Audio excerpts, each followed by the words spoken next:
Hello, I'm Mr. Hargrave, and I'm addicted to Marvel Strike Force. And in this episode of Marvel Strike Force, not only are we going to cover the blog, but more importantly, we are going to cover what you need to know about Purple Isotope 8. And this is going to be some pretty groundbreaking knowledge right here that I'm going to drop on you. So we're really going to gloss over the blog, and we're going to cut out a lot of the stuff that we normally do up at the top, so that I can get this information out to you, because I thought about it a lot this week, and I said, you know what? That'd be a great video. You know what is also great is that Scarlet Spider Comics has achieved their goal, and I just wanted to take time at the top of this video, before getting into this extremely important Marvel Strike Force information that will entirely change your life. I wanted to say thank you to all of the gravediggers that came out and supported Taylor's fight for sobriety and health. I'll have you know they are doing a great job taking care of themselves, and hopefully they will be on this channel to give you an update directly. I think they're going to do a big giveaway for the channel again, like they've done so many years before. So look forward to that, and information about what you can do to join that, because they really do give away some great stuff to the supporters of this channel, and always have. They've been a great friend to the channel. I want to give shout outs to Edwin and Harold for going that final mile, as well as a couple of other anonymous donors as well, in addition to everybody else that helped out so much over the course of this, big and small donators, everybody that helped out Taylor. Thank you so much. I'm glad to hear and report that they are doing better. Now, in Mr. Hargrave news, we do have the second channel. If you haven't checked it out, do so. Even if you're not a fan of wrestling, the videos I'm making over there are very high quality. It's one of the reasons why I'm not making as many videos on this channel, at least why I'm not making Marvel Strike Force videos anymore, because this is the avenue that I'd like to pursue. And not even so much this, but just like making better content. I don't want to make crap content for the rest of my time on YouTube. So I've branched out, and I've made some really cool stuff here. The stuff I did this week, the main thing I did is a documentary about a murder grandpa. If you're interested in grandpas and murder grandpas, you should check that out, because it's pretty wild. And the other, I think finally, the last thing before I get to the blog that I want to make sure you know about is on this channel right here. I have put out 3 videos on Resident Evil. If you missed them, they're right here on this channel. You probably missed them. I used to think when people didn't get my videos, or when I put a video out and it didn't get a lot of views, it's because it was a bad video. I was like, oh, I messed up. I made a bad video. That's why it's not getting views. But the thing is, I found out through running my second channel that what's really happening is that YouTube simply does not tell you that they exist. If I don't make a Marvel Strike Force video on this channel, or put Marvel Strike Force in the title even, the video can be anything. It's so weird.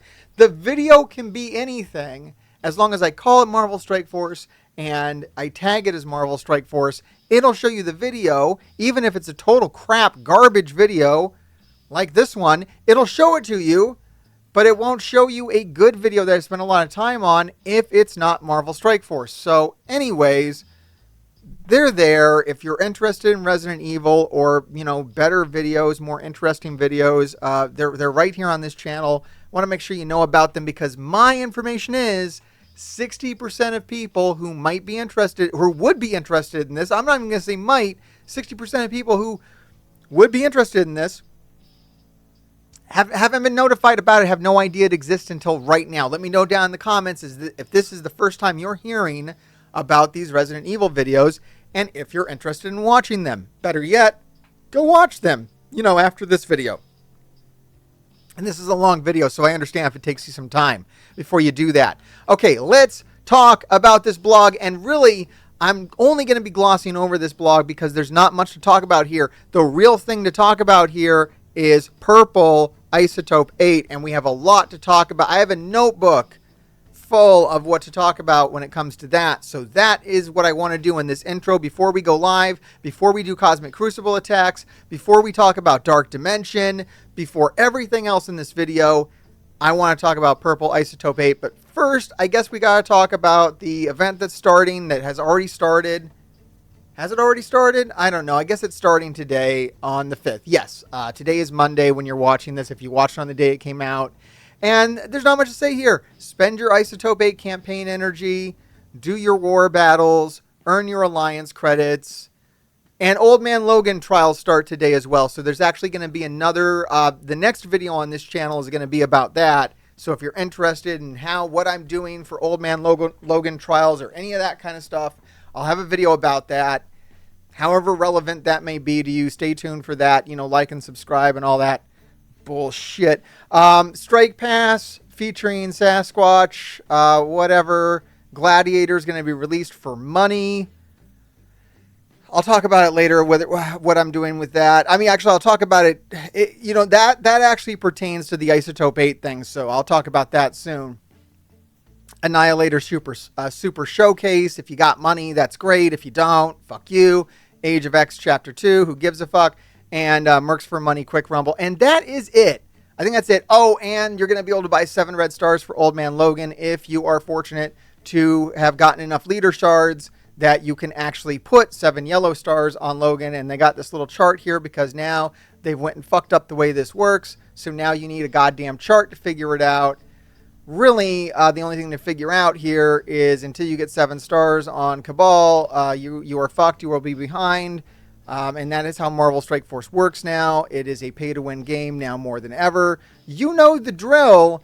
All right, let's go over and talk about Purple Isotope 8 because I have interesting things to say about that. Unlike this is just another week of the endless fuck parade that is Marvel Strike Force. It will continue on at least for another, few months. I don't know how long this game has left. Probably not long is what I'm going to guess. All right, here we go. So, Purple Isotope 8. Hold on. I'm jumping ahead. I need to look at the blog first. You got to know my thought process on this. Okay, Dark Dimension 8 is coming up. And what they let us know is that you're going to need Purple Isotope 8 level 3. Now, I didn't have any deep thoughts about this when this blog dropped, because I didn't see the release method for Isotope 8. And now we know more about it, so now I can tell you more about it. But here's what you're going to keep in mind. The sections, and I think this is the order that they're going to be in. And it's probably going to make sense to do them in order. Right now with Dark Dimension 7, you get a bit of a benefit from doing the sections in order because you get Tier 19 demonic gear as you go. So it doesn't make sense to complete the last level, complete the characters you need for the last stage before you clear the first stage within reason. Some characters you might want to step on for the arena or whatever and get them there faster. I see a lot of people fucking this up. This isn't as important to have your characters at level 3 purple, but I see people doing that and shooting themselves in the foot, so I wanted to get this video out here.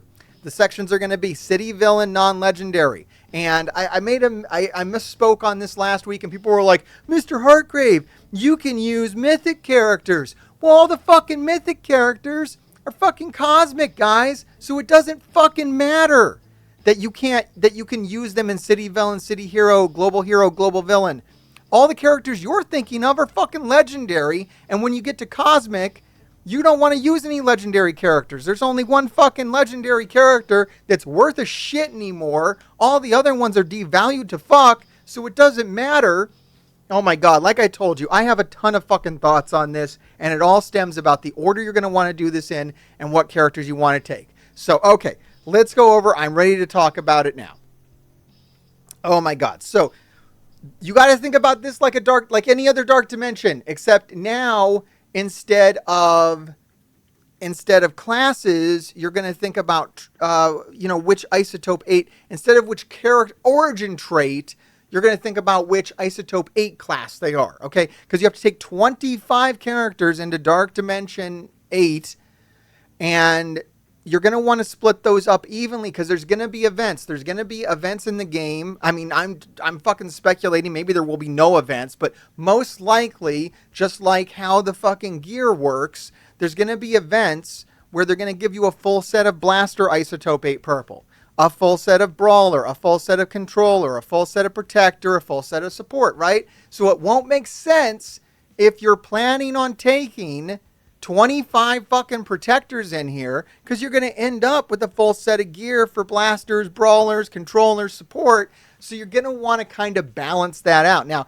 do you need to stress out about this as much as you do about a traditional Dark Dimension, where we stress out about those origin traits and make sure we take a Mystic and Mutant and Tech and Skill? Probably not as bad as that. We have some more agency when it comes to how we get our Isotope 8. But one of the major changes is the Isotope 8 crystal orbs do not have a random column. So when you open a Protector Isotope 8 crystal orb, you're only getting Protector crystals. You're not getting the random ones out there. Now, you'll probably get some form of that. There is an orb that does just give you random crystals, so it's going to make sense to spread this out. Like I said, 25 characters. You're going to want to try to take 5 blasters, 5 brawlers, 5 controllers, 5 protectors, 5 support. The fucking problem is that the support characters in this game suck huge, misshapen balls. And it's going to be difficult for you to take 5 support characters that are meta. It's really fucking hard to take meta city villain characters. There's a lot of goddamn issues is what I'm trying to tell you. So you're going to want to make a plan and be ready to throw that plan away about 3 months from now. But it'll be smart to have some kind of plan and try to balance these traits. Now I can explain this in more detail, and I might explain this in more detail next week or the week after, when I get feedback from the community and when they say weird shit to me, because I don't have a lot of weird thoughts. Just to give you some background, I spent a full fucking day thinking about this, charting it out in a goddamn notebook and working out which would be the best characters for a multitude of reasons. If you saw my video last week, you'll know if challenged, I can tell you why whatever the fuck you're thinking is a really stupid fucking idea. Why? Because I've already had that stupid fucking thought. I've told myself that's a stupid thought, and I've moved on from it, okay? So put them down in the comments. Maybe you'll surprise me. But most often, I'm correct, you're wrong. So let's go ahead and just start this off from the top. And these are the city villains, okay? These are the city villain characters that you should be considering taking up to your purple level 3 Isotope 8. And what we're going to do here, and the main thing we're going to try to do, is not take so many fucking protectors. So you're probably telling me down in the comments, what about this protector and what about that protector? And I'm going to tell you, motherfucker, you're about to take 10 fucking protectors and you're not going to have enough crystals. You're not going to have enough Isotope 8 crystals. You're going to be delaying your Dark Dimension for a goddamn year because you've decided to take all protectors, and you're going to find out when you've already built like 10 characters and blown your load on protector characters. And now you're going to miss out on, you're not going to be able to take Black Knight because you fucked up and you took nothing but protector characters into the first 2 sections. So that's going to be important, is to avoid that. So the plan for city villain in my mind right now is Vulture. Vulture's a brawler. There are a lot of good brawler characters as well, but there's not a lot of good city villain characters. So we're going to use one of our brawlers here. We're actually going to use 2 of our brawlers here. We're going to use Vulture and Craven. And I really like building into Cosmic Crucible characters because they have the longest shelf life. Out of any other game mode in the game, your Cosmic Crucible teams have the longest shelf life. Now, I do not like building Red Goblin. I do not like building Carnage. If there are better options that come up besides Red Goblin and Carnage, I especially don't like Red Goblin because he's a goddamn protector. But I look through here in the city villains and there's no one else with value. No, I do not want to take Mysterio. No, I do not want to take Spider Slayer. So what am I left with? I'm left with Red Goblin and Carnage, a protector and a brawler, and then Lizard, that's another protector. So I'll be looking to replace Red Goblin and Carnage, but I might be stuck with them. I might just have to do it, and I really don't want to put more resources into Hive Mind, but it is what it is right now. I might be stuck with it. City Heroes gets a little bit better. I went ahead and moved Peter B. Parker in here. He's a character I normally wouldn't fuck around with, but because he's a support character, and like I said, there's few good support characters, he's probably going to be one of the first support characters that I drop Purple Isotope 8 level 3 on. Another good character is going to be 2099 Spider-Man. That's another character I would not normally do this to. However, there are very few meta controllers, so he is going to get the nod. Robbie Reyes is great. I would have done him anyways, but it's even better that he's a blaster. Same with Spider-Man Noir, also a blaster. Not as good as Robbie Reyes, probably a character I would have ignored, but there's very few meta blasters. Most of the meta characters, if you look that they've put out, have been protectors for whatever reason. I don't know what the fuck they're doing, dropping all these protectors on us. And that's why we're with Hardlight. Hardlight's actually still good. I think some guy tried to give me shit about Hardlight in my last stream, being like, Hardlight has no place in Dark Dimension. The fuck she doesn't. If you're going to take Robbie Reyes, and most of you are, Hardlight pairs very nicely with him. She's a good mutant character. She's one of the most meta mutant characters still. If you don't think Secret Defenders has a shelf life on it, you're fucking wrong. It does. It absolutely does, especially the three-piece. Robbie Reyes, Hardlight, Black Cat. It's going to be very hard to get rid of that trio. I mean, you're absolutely correct that, Photon and Doctor Strange are fucked, but the rest of that team is still going strong and a great team to plug 2 other characters in. We're getting some of these plug-and-play characters. Hell, that might even be a place I put Ares. I don't know. I am not unlocking Ares. I don't give a shit. Now, one character you will notice that I did unlock is Captain Britain. I did fucking pony up the cash for Captain Britain. I tried to spend as little as possible. But yeah, he's like your best fucking global hero that you're going to get. The most meta, he's going to be meta forever. They're going to make sure that he works because they're going to try to milk you for cash again next year on him or 6 months or whenever the fuck he drops.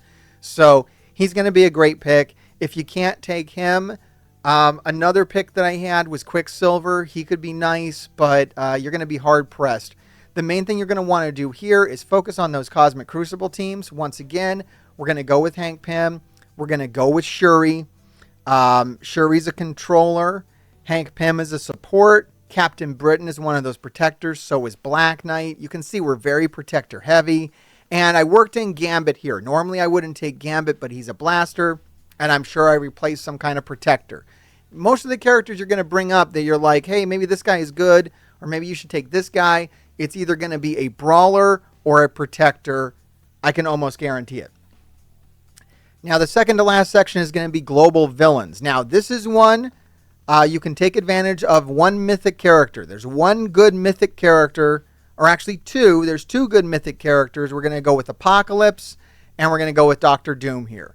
So this is a place where you can get away from the global villain trait, or the global trait, and the mythic. You can get a mythic character is what I'm trying to tell you. You can get away from a regular character. And then who am I taking with Apocalypse and Doom? Well, of course, we're fucking taking Cabal. As you can see here, I've taken Cabal into Dark Dimension 7. They're working great. People have asked about that. How are Cabal in Dark Dimension 7? They're better than the other 2 characters that you're going to take. Every single fucking time, they're better than the other 2 characters that you're going to take. Put 3 diamonds on them. They're a great fucking team. They're going to last forever. They're fantastic. Iron Patriot is a blaster. Namor is a brawler. Apocalypse is support. So, Apocalypse is one of the best characters. But don't do Apocalypse first. You see how far down we are into this? If you do Apocalypse first, you are probably shooting yourself in the foot because I'm assuming if the city villain nodes are first and you complete them, you probably get a set of 9... 9 of the crystals for one of the classes. You need 9 crystals for 5 different little sections in each class, or 6, or no, 5. There's 5 fucking crystals. Jesus Christ. This system is so convoluted.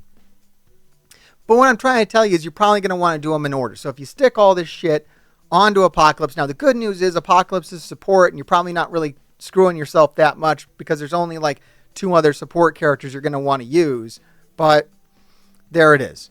Leader is also support, which is great, and Doom is a controller. Now, I don't have this section on here because these characters are not, I don't have them unlocked yet. I can't make a list with them in it. But for Cosmic, remember that legendary character we were talking about? It's Old Man Logan. Old Man Logan, you're going to take him into Cosmic and then literally 4 other characters. Now, I'm deciding to take Black Bolt because he's a blaster, and that's great. There's very few good blasters, so Black Bolt I'm going to take in.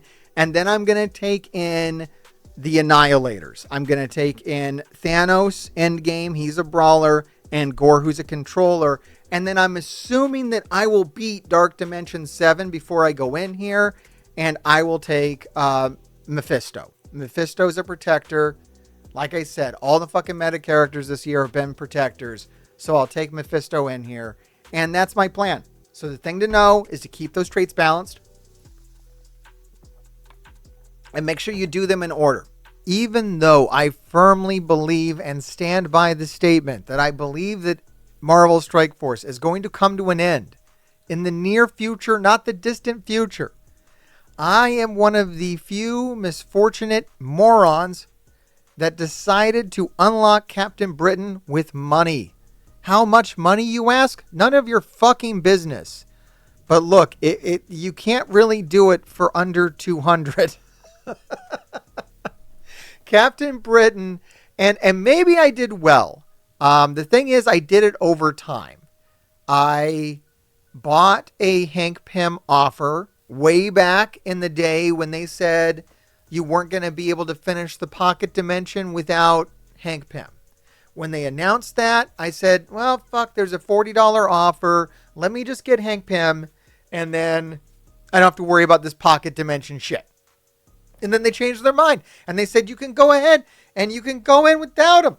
You don't have to have Hank Pym anymore. We're sorry. So I felt a little stupid, but I said, you know what? I set myself up, and now maybe if the offers are reasonable, I will get Captain Britain. Now, the offers got somewhat reasonable for Shuri. The Shuri offers were fine. I really didn't have a problem with the offers on Shuri. I think to get Shuri up to 5 stars maybe only cost me 20 to 40 bucks. For Shuri to get her to 5 stars, we're talking 20 to 40 bucks. That's not a big deal. Captain fucking Britain, Hank Pym is a different goddamn story. So I've already admitted I'm in for 40, right? I probably dropped another 70 on Hank Pym in the last couple of days to get this pathetic 3-star Captain Britain. And that's why we're here, okay? Do I regret it? I don't know. You know, time will fucking tell. I don't know if I regret it. I'm going to use him for the first time in this video. I have not used him for anything.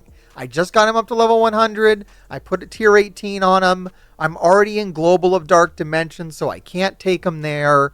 Although I don't think he'd be very good in Dark Dimension anyways. I have him as a level 5 skirmisher. I think that's going to be best.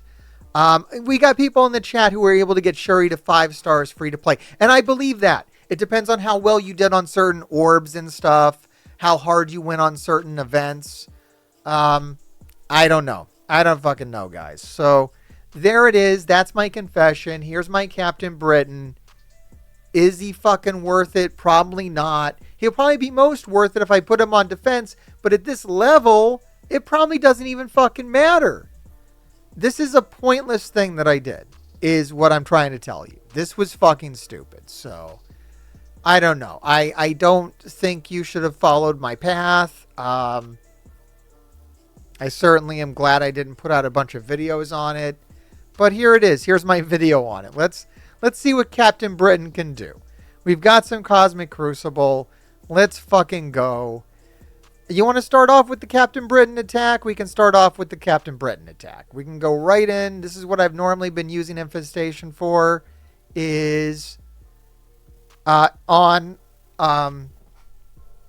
Old Man Logan. Mercs for money teams. This is usually where I want to be. So let's go for it. And the guy to replace is Iron Man. Iron Man fucking sucks. One of my drives to buy Captain Britain was because Iron Man sucks so fucking hard. I didn't want him. I didn't want him on my to look at him anymore. I didn't want to look at him anymore. I think someone's correcting me. I don't know what the fuck I said. I said infestation. I meant Illuminati. Look, I confuse infestation and Illuminati like 12 times a day. I don't give a fuck. It's the Illuminati team. Whatever, man. You knew what the fuck I was talking about. Ain't nobody talking about infestation anymore. Other than me when I mistakenly call Illuminati infestation. Anyways, let's move the fuck on. Let's go. Let's fight. This is going to be some shit. Captain Britain throws out a lot of stun. Captain Britain throws out a lot of stun, which is kind of fun.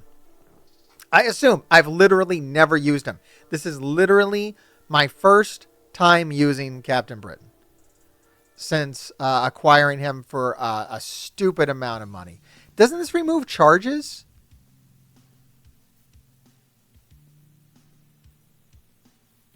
Yeah, wait. You want to like start off with this. Clear all charged on primary target. I'm going to remove these charges. I really like that. I'm starting to learn how the team works a little bit better. And I'm feeling pretty sassy with the addition of Captain Britain. Their specials are so good, though. This is going to put Safeguard on everybody. Safeguard's good. I think I want the Safeguard. As much as the ultimate is cool, I want that Safeguard up. I don't want to miss that part. All right, here comes Captain Britain with the stun and trauma. So, fuck Wolverine. Like, even more than normal. Oh my god, he just nuked Wolverine. Just absolutely destroyed Wolverine. Alright, Mr. Fantastic is cool. Yeah, I mean, this team didn't have a problem doing this to begin with. But now it really doesn't have a problem doing this. So, I guess that's cool. I don't really want to put it on defense. I really like what it does on offense.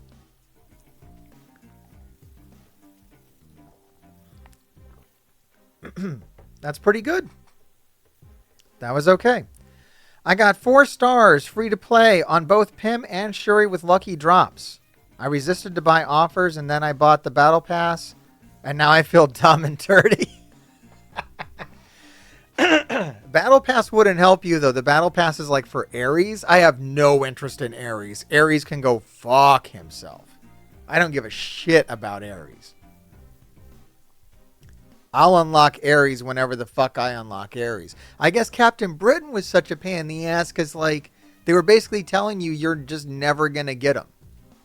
Like, we don't know when you're going to get Captain Britain. We're not going to tell you. We're not going to help you.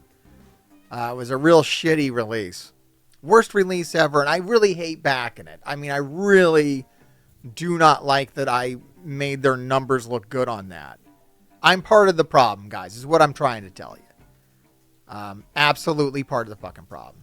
Nobody should have bought that. Everybody should have resisted it. I'm a bad person, basically, is how that works out. That's how that shakes down, is basically I'm a bad person. Okay, we are going to kill Infinity Watch with this team that kills Infinity Watch really, really well.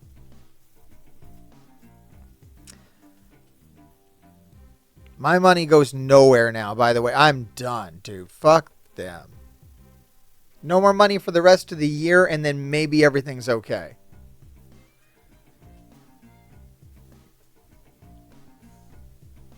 All right, what do we got here? We are fighting some Infinity Watch. You got to eat the opening salvo, but that's not too much of a problem. And then you got North Star. North Star removes all the revive once. I love North Star. North Star is a great character.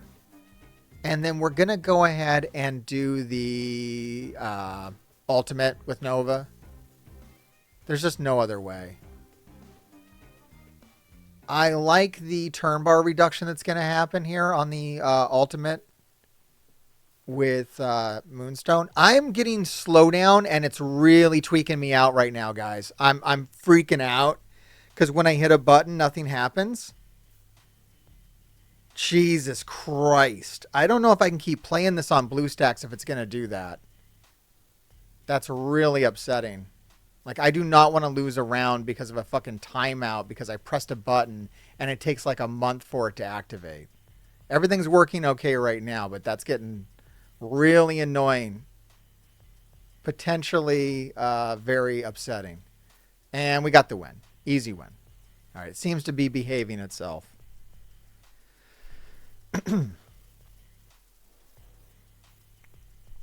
right, we got it. Chat wanted to know a couple of things before we got started. One thing they wanted to know is if the horsemen are still worth it, and I would say Apocalypse is still worth it. Rogue is the best horseman. And now they want to know if Out of Time is worth it. I gotta say no.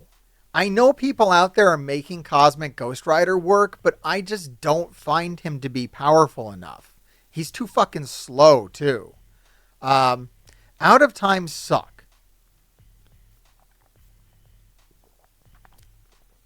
I don't even think you need him for a Scourge, do you? There's like no reason for Out of Time. Out of Time exists for no reason.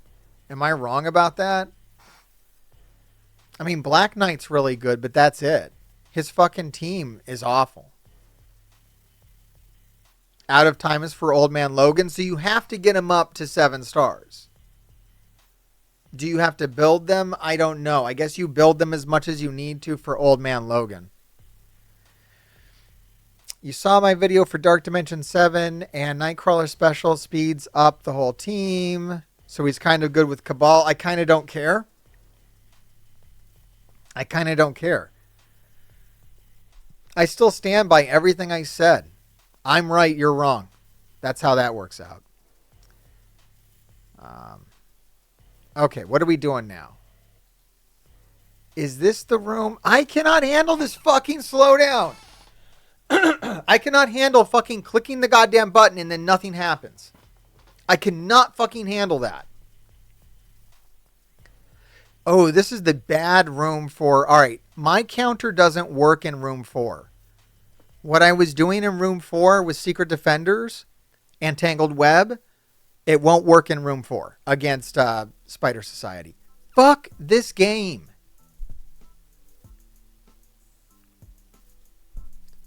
What is going on? This is fucking ridiculous. Do you recommend building Dormammu Doom before Skrull? What? No, I just don't like Skrull the character. A guy, all right, chat misunderstood. I was saying I don't like Super Skrull the character. Super Skrull in Marvel Strike Force is of course the tits. No. Build Skrull. What the fuck? No, I just don't like him. I don't. He's fucking stupid. Doctor Doom is cool. Dormammu is cool. Fucking Super Skrull? A bunch of Fantastic Four characters stuck together? It's fucking stupid. All right, this thing's fucking broken. This thing's fucking broken. I'm pissed. It's full fucking crashed. It just full fucking crashed on me. We are in full crash mode now. It's not moving. What the fuck? You see, the thing is, I did the thing they told me to do, and maybe that fucked me up. I'm switching it back. They had a Discord message where they were like, use OpenGL instead of DirectX. And I'm pretty fucking sure that fucked me up, actually. I never had these issues until I did that. It actually kind of was happening in that battle. I was shitting my pants. But yeah, they had some Discord post where they're like, we don't approve of boost stacks, but if you do this, it runs better. It doesn't, actually. You guys don't know shit.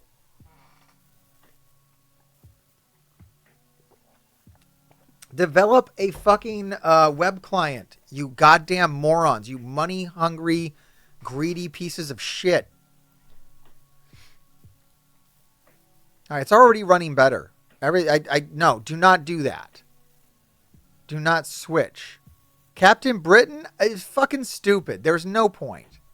There's no point. He's useless. Illuminati works fine without Captain Britain. It's fucking pointless. Goddamn stupid.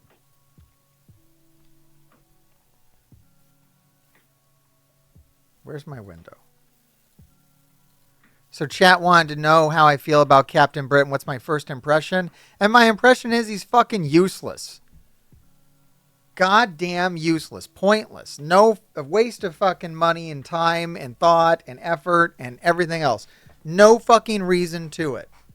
Not needed. Maybe for the next season of Cosmic Crucible? I don't fucking know right now. I mean, look, he's better than Iron Man. He's way better than Iron Man. He's probably going to get me a couple of points every round of Cosmic Crucible. So I guess that's valuable if you're just fucking lost in the sauce and you care about this game way too fucking much. Then great. You know, amazing then. And welcome, Mobile Gamer Raiders.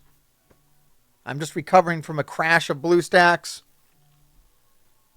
and bitching about Captain Britain not being worth any amount of money, even though I have him. Shamefully. The bar being that he's better than Iron Man says it all. It really does. All right, so what am I doing now? What the fuck am I doing now? Okay, there's nothing else on defense. All right, chat, you know, I don't know who told you I quit. Clearly, I haven't quit. Clearly, I haven't missed a step. I really haven't even stopped putting out videos. I just don't put them out as frequently. So that's crazy. Is it an option to use Illuminati without Captain Britain? Yes, you can use Iron Man, but he sucks. Can you use Captain Britain as a standalone plug and play? No, he sucks. Do you think Ares will be important? No, I don't think Ares is important. But who the fuck knows? They'll probably make sure that he's important. Is there a counter for full Illuminati? Probably. I don't know. I've never actually fought an Illuminati. Maybe the mirror match? Can Illuminati beat itself? If you have Illuminati with Captain Britain, can you beat Illuminati without Captain Britain? I don't know. I'm not on the test server anymore. These are questions for people who have test server access, I think, or more experience in Cosmic Crucible than myself, I suppose. You sacked and beat it with Superior 6. Speaking of Superior 6, I need to pick a target for my Superior 6.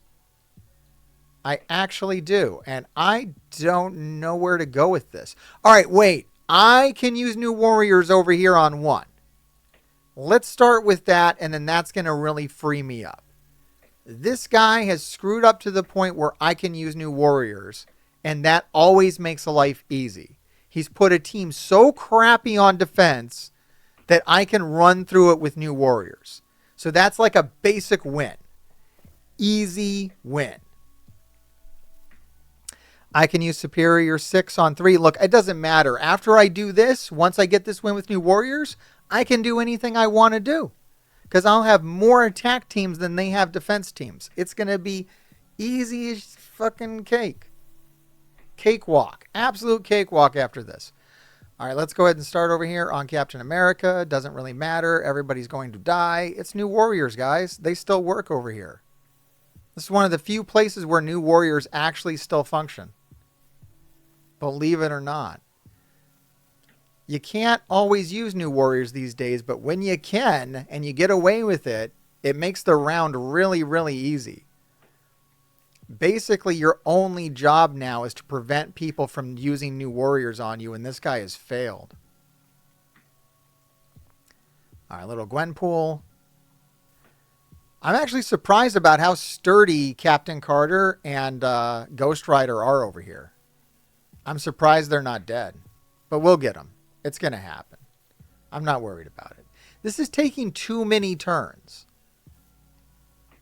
But, all right, we got Captain America now, and that's going to kind of set things off. I don't know how they are alive. Actually astounding. All right, we're going to have to get rid of Captain Carter, which shouldn't be a problem. That should be it for her. No, it's not it for her. Get out of here. How is she still alive? There it goes. I'm like, what? All right, that took way too many turns, but it did happen. No, I'm in Diamond. I'm in Diamond 1 making my... I should be in Diamond 2 after, like, this round.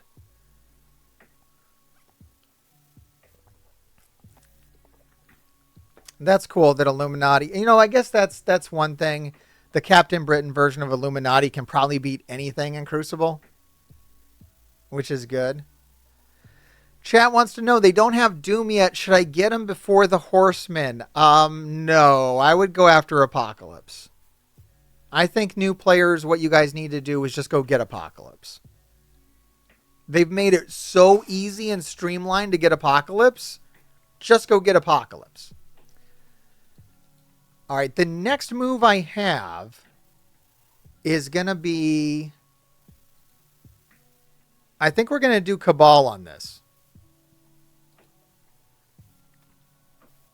I think this is the spot for Cabal now. Because this is going to get rid of that Dormammu.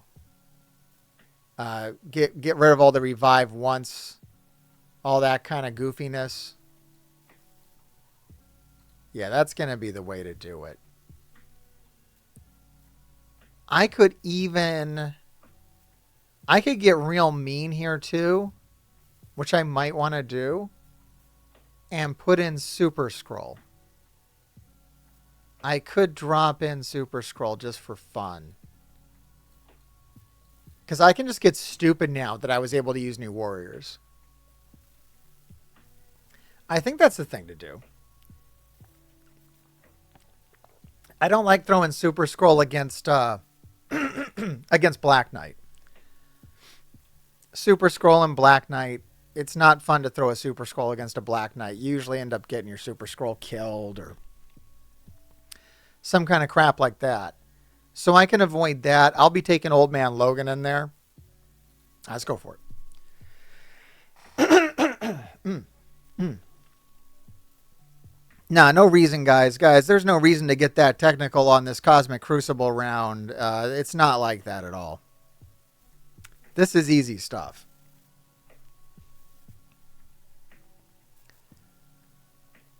No technical wizardry will be needed here. Let's go ahead and ability block. I don't know if I get ability block, but I get turn meter reduction. Yeah, I don't get the ability block because it's all villains. But I never really needed it anyways. Let's go over here. I just want to set them all up for a Kang ultimate. I might just end up killing them twice, though. Quite honestly.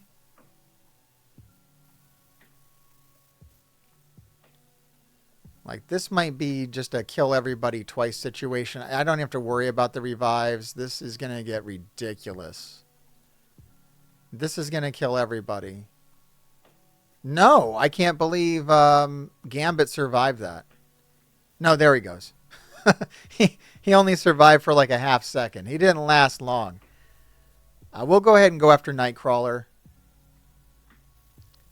to get rid of all those evades, or else he's going to just hang around way too long.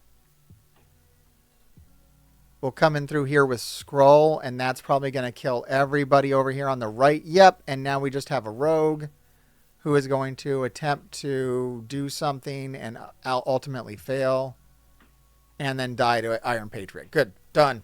Easy. Nice and fast. Black Cat won't work in here. They dodge the Black Cat passive. Yeah, it is ridiculous. You can't count on Black. I'm just not using Secret Defenders. New Warriors is better. New Warriors in this setup, I think it's like either I use New Warriors or I use Secret Defenders. And if I don't have to use Secret Defenders, then I can do crazier things. All right, I believe that Superior 6 just destroys Alpha Flight. I don't think Alpha Flight stands a chance against this.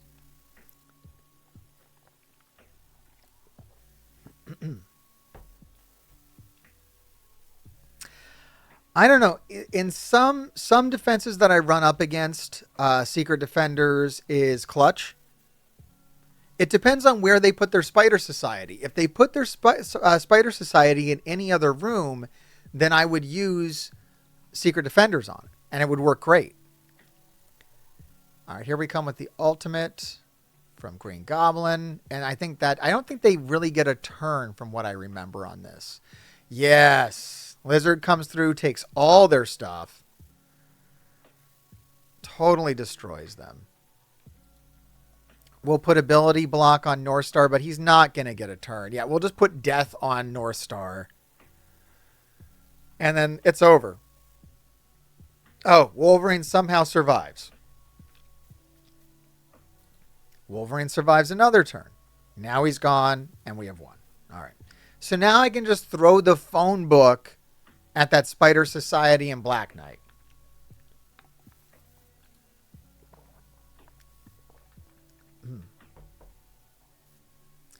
Alpha Flight is the Apex team. Yeah, not quite, man. All right, so I had a problem. Now, what I would do if this was in any other room is I would use Secret Defenders and Tangled Web, and it would work great. I would win. Be an instant win. But not in this room. In this room where you can only use the basics, things get really nasty. Now, I'm going to change the configuration of what I'm doing here, because I no longer have Super Scroll. So I think I might use like a Secret Defender portion of this. Yeah, I like what Ghost Rider's going to do here. I almost want to throw Silver Surfer in. That's just he could remove all the charges off of Black Knight. But Old Man Logan is going to handle that. Another good striker is all I need. Black Cat. I could just throw Black Cat in here. Make her a striker. I think I have her as a striker.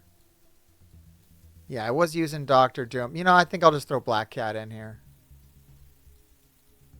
She'll be good. Can I set her as a striker? I can set her as a striker.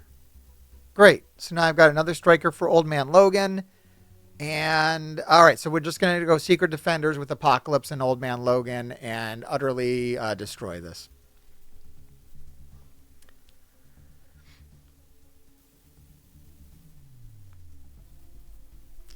Used Apocalypse and Hive Mind on this today. That's kind of fun. Because Void Knight gives you the energy. That's cool. I use mine on defense in this room. I don't really know if it's getting wins, though. I should probably just do what you're saying. Really, I got Old Man Logan and I'll be fine. That's pretty much how it goes. I would have preferred that my Old Man Logan went before their Black Knight, because now it's not going to work as good. But it's okay. I've got everything in here. I'm not worried about it. There's nothing to worry about. I probably should have thrown the basic out to give myself energy, but whatever. Whatever. Damn, it's going to suck to lose this stun. I'll do the basic, and that way I'll get some energy, but... yeah, that turn order really got me on this one. Turn order was bad. No good.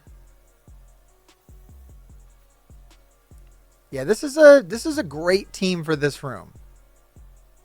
Because it's very tricky to go in here and not have your abilities on them.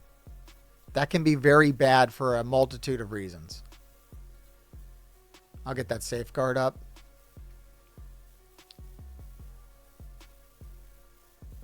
Can I stun Black Knight yet? We're getting there. All right, Black Knight's becoming vulnerable, and that's going to help. Having that safeguard up wasn't good. All right, here's basically the end. The start and the end of it's right here. Old Man Logan Ultimate usually ends everything. That's why we don't have to worry there, people.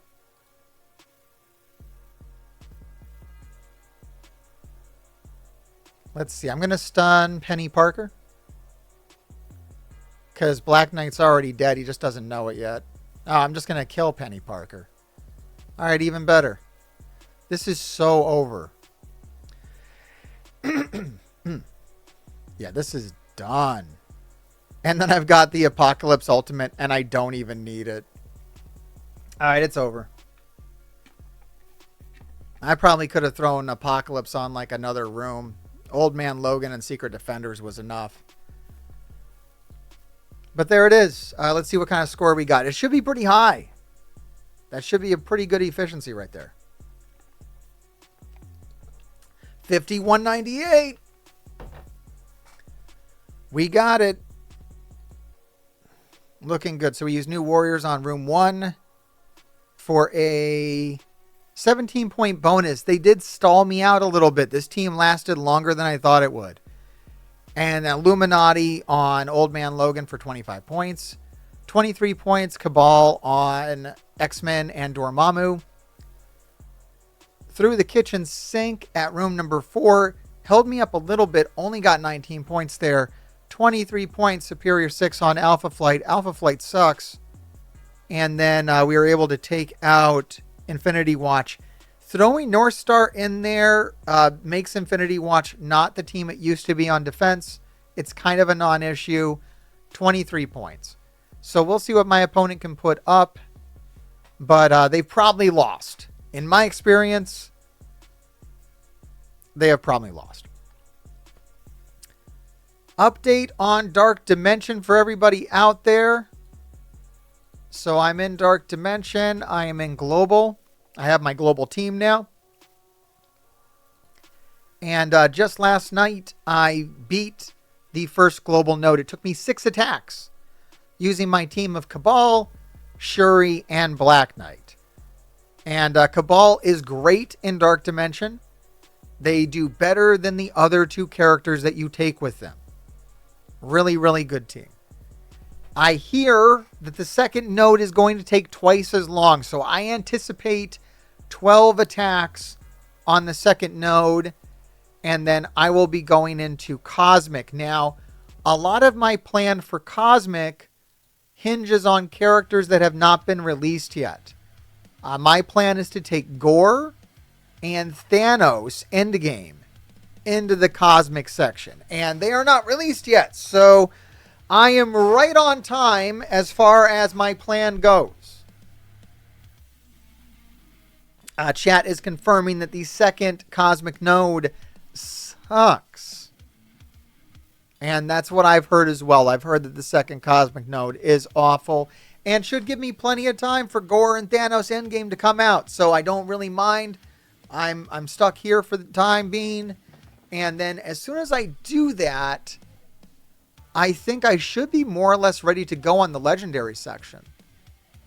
Because Legendary is right after that, right? So I've got Cosmic, and then I have Legendary, which I think I mostly have worked out. Let me just double check that. Because I jumped ahead. I did some Legendaries and some Mythics early to kind of intentionally set myself back. I've got Old Man Logan. Okay, I only have 1 Legendary. I do have a problem here. I only have 1 Legendary. So I'm going to have to work that out. Maybe it's Mythic where I have all my characters.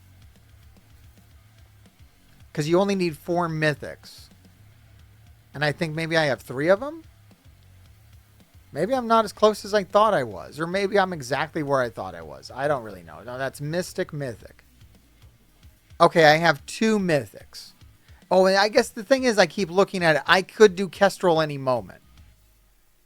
I could do Kestrel. Like I think I have a lot of gear in this area. I don't think I'm going to end up doing Ultimus. My plan has been Kestrel and Dormammu. But I really don't know. I'm keeping my options open. I'm not going to lock it in until the day I go in there. And yeah, Mythic only needs 4 characters, which is good. So I don't know. I'm not quite ready to go all through it yet, but I should be ready to do all of my Cosmic characters as soon as I get there. Because I already have Deathpool done and I already have Kang done. So I just need 3. I'm going to do Gore. I'm going to do Thanos Endgame. And then another Mystic. I don't know who. Maybe Icarus. I'm not really sure. Chat's advising me to do Black Cat before Kestrel. Yeah, that's correct. Because Black Cat's a legendary. So yes, that is the plan. All right, everybody. Instead of giving me advice, which I absolutely don't fucking need, do you need any advice? Can I answer any questions out here? Chat wants to know, who did I take into City? Chat doesn't know that I make YouTube videos and divulge all this, but that's okay. We can do it here live. I took Robbie Reyes, Ghost Rider, Lizard, Craven, Miss Marvel, Hardlight, and Vulture. All right, that's your first question. You get 5 more. I don't actually know how many more you get. I'm making that up. Do we have any other questions tonight before I sign off? This is your chance, everybody. Everybody on YouTube is counting on you, chat. Do you think putting anything into Alpha Flight for Spotlight Raid is a bait right now? I don't know what that means. Do you think putting anything into Alpha Flight for Spotlight Raid is needed, is necessary, is important? I mean, if you're doing your nodes, then no. If it's not working, I also don't understand because I don't know where people are stopping. Like right now, I'm not putting any more into Alpha Flight. But my Alpha Flight is max. Like, are we talking about diamonds? I see people dropping diamonds on Wolverine. I think that's fucking stupid. I don't know if they're buying them or getting lucky. But I feel like people are buying diamonds on Wolverine for no goddamn reason. That's not necessary. If you're doing that, no, don't do that. They hinted at changing node requirements. I don't know. If they change the node requirements, well, then you're really going to be screwed. I don't know. Look, I took the whole team to level 100. I put Isotope 8 level 5 on all of them. I don't think I bought any. Maybe I bought an offer for North Star, and that's why he's at 5 stars. I don't know. Will Gore and Thanos be worth it? Yes. And his old man Logan worth? I don't know what would be worth it. What you're talking about as far as how much? Is it worth hundreds of dollars? No. None of this is worth money. But your gear, your time, your effort, yes. Old Man Logan is extremely good. And Gore and Thanos Endgame are going to be like the best characters in the game. Gladiator too, I assume. I just don't care about Gladiator as a character. Have I done anything with Purple Isotope 8 yet? Now, I am going to have a video come out Monday on YouTube that is going to focus on that. But I'm glad you asked. And I can tell you what I'm doing. What I am doing is gathering up Protector Purple Isotope 8, because I'm planning on taking 6 Protectors. 5 of everything else, 4 support because support characters suck, and 6 Protectors because if you didn't notice, every meta character in this game right now is a Protector, which is wild. So I've been gathering up the crystals to do my Protectors first. Now, I'm not going to drop anything on anybody until it's live in game and I can know more about it. But right now, the rough plan is Protector. Since I have some ions, since we have the store going on, since I have to spend this currency, the thing I'm going to spend it on is Protector stuff and ions, because I believe ions is going to be a bottleneck, right? If Purple Isotope 8 is anything like blue or even green, the ions are going to get you before anything else. Where am I at on the leaderboard? That's sensitive information, sir, but I'll share it with you on this stream, I suppose. See, I see people putting it on Old Man Logan, and that seems like a really bad idea. You're probably going to get more points for doing the nodes in... You're probably going to get an advantage by doing the nodes in order. And I don't think it's going to help you that much to have level 3 Isotope 8 on anybody. Like competitively, I don't think it's going to help you. especially with the new arena team coming out. So I don't know about that. That's a really, I mean, the good news is that he isn't one of the high demand characters. If you go putting purple Isotope 8 on Black Knight, you might be screwing yourself.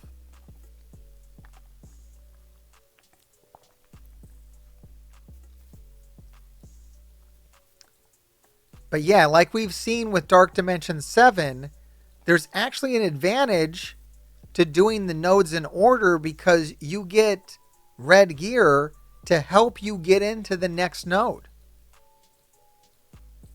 So if you did all of your mythic characters first,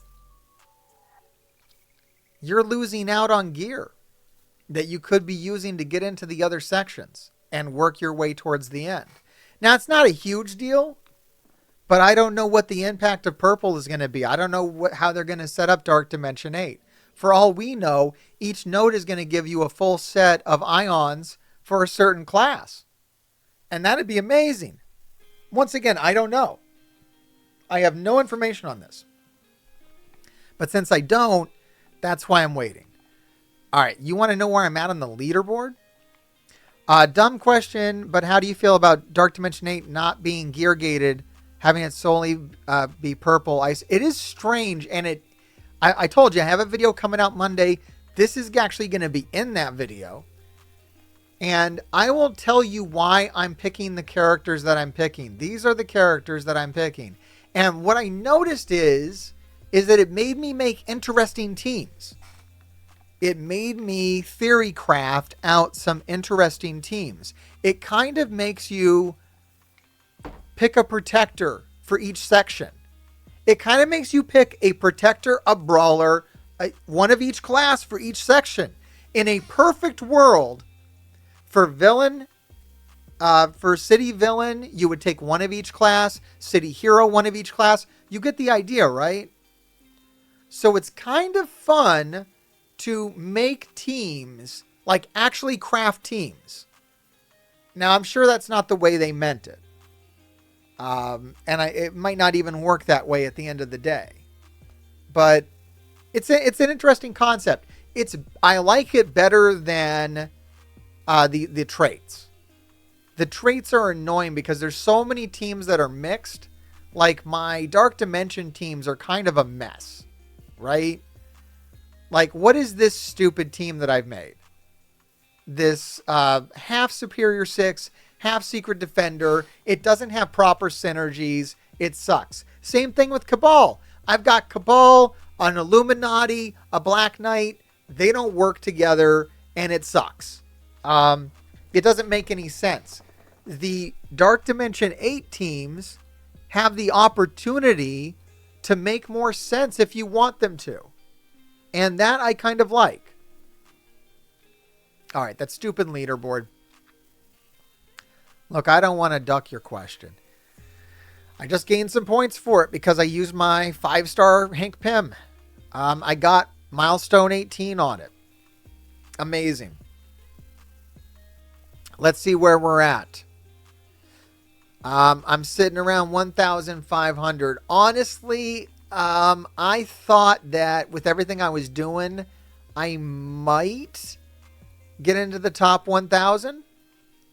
But it looks like I'm going to be somewhere between 1,000 and 2,500, which is fine. It's actually pretty amazing. I'm going to end up with about 1 million radioactive treats at the end of the day. Which means I'm probably going to be buying a whole ton of ions soon. Or a whole ton of ions and crystals. I'll have about 1.5 million ions, which is bound to be useful. And then a whole bunch of ISO 8 credits, which I'm going to try to open up in a strategic way to help me get into the first section correctly. I might hold a lot of that too. I don't know. You know, I probably will go around and open some of each class and then go into the store and try to buy whichever ones I haven't been lucky with. Like the reason why I went in here and opened a few protector ones is so I could find out which protector gems, which protector crystals I would end up short on so that I could buy them out of the store. This is overthinking it way too much, but that's how I do everything. So if I look at this, I have 10 of the armor ones. I have 5 damage, 6 focus, 12 health, and 7 resist. So I know that if I see focus or damage crystals, protector crystals in the store, I want to buy those because I know I have 2 protectors I want to take into the city section alone. The city villain and city hero section both have a protector in them.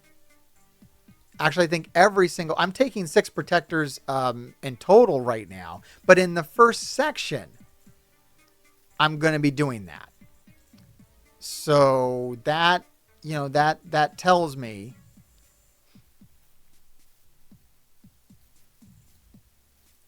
I'm actually taking another protector. I'm thinking about taking Red Goblin into the first section in itself. So Red Goblin, Lizard, and Miss Marvel Hardlight, 3 protectors into the first section, the first 2 sections alone.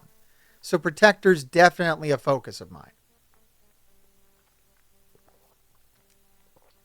We do have 40 days left in the store. However, I just let you know that I'm going to have 1 million candy. Do you see the prices? I mean, I don't want to core this store.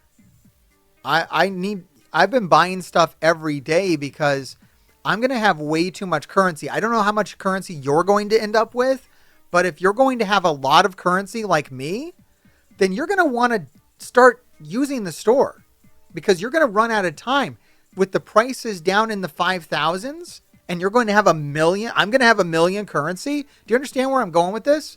40 days isn't enough. Now they do have some bigger packages in here, but we got a problem, right? We got a problem.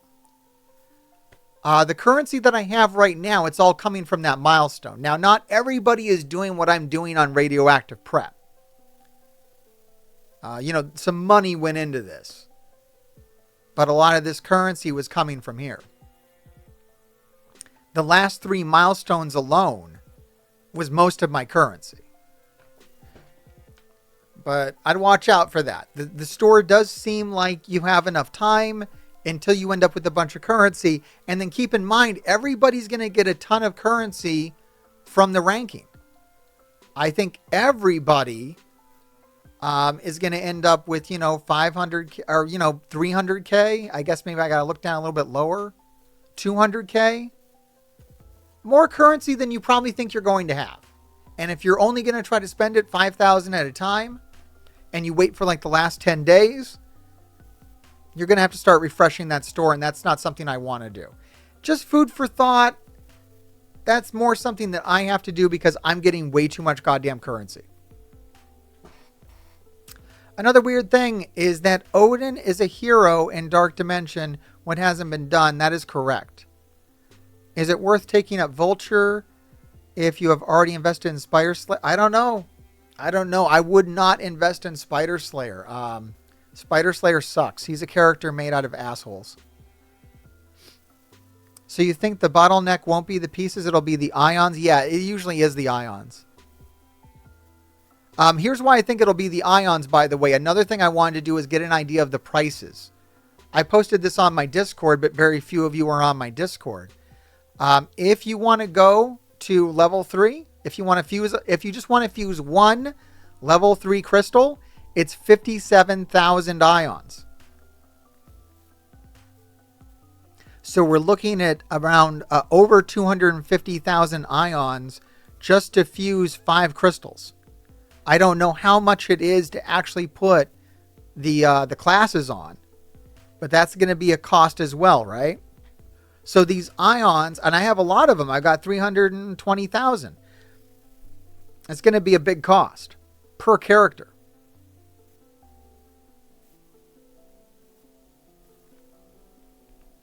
I also got to see what the requirements for the new raids will be.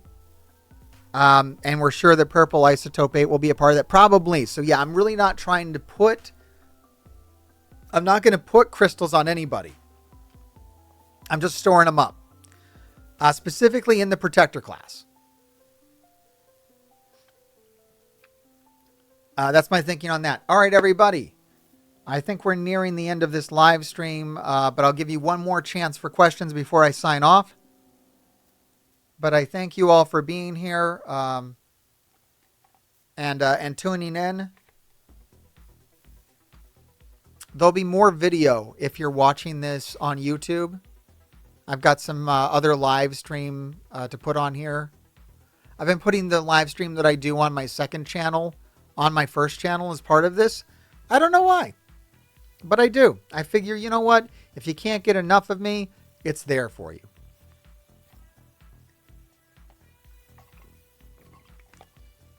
I never linked my Discord to my Twitch chat, but I'm sure that Rayvarn can give you the link to my Discord. There's not a lot going on in there anymore. It's mostly abandoned, but I did drop this picture in there a few days ago. I didn't realize they did that. It's something to talk about, though. It's something to keep in mind. Any suggestions for Legendary Dark Dimension 7? Yes, sure. Why not? I ran down the plan in detail in the last week in the video.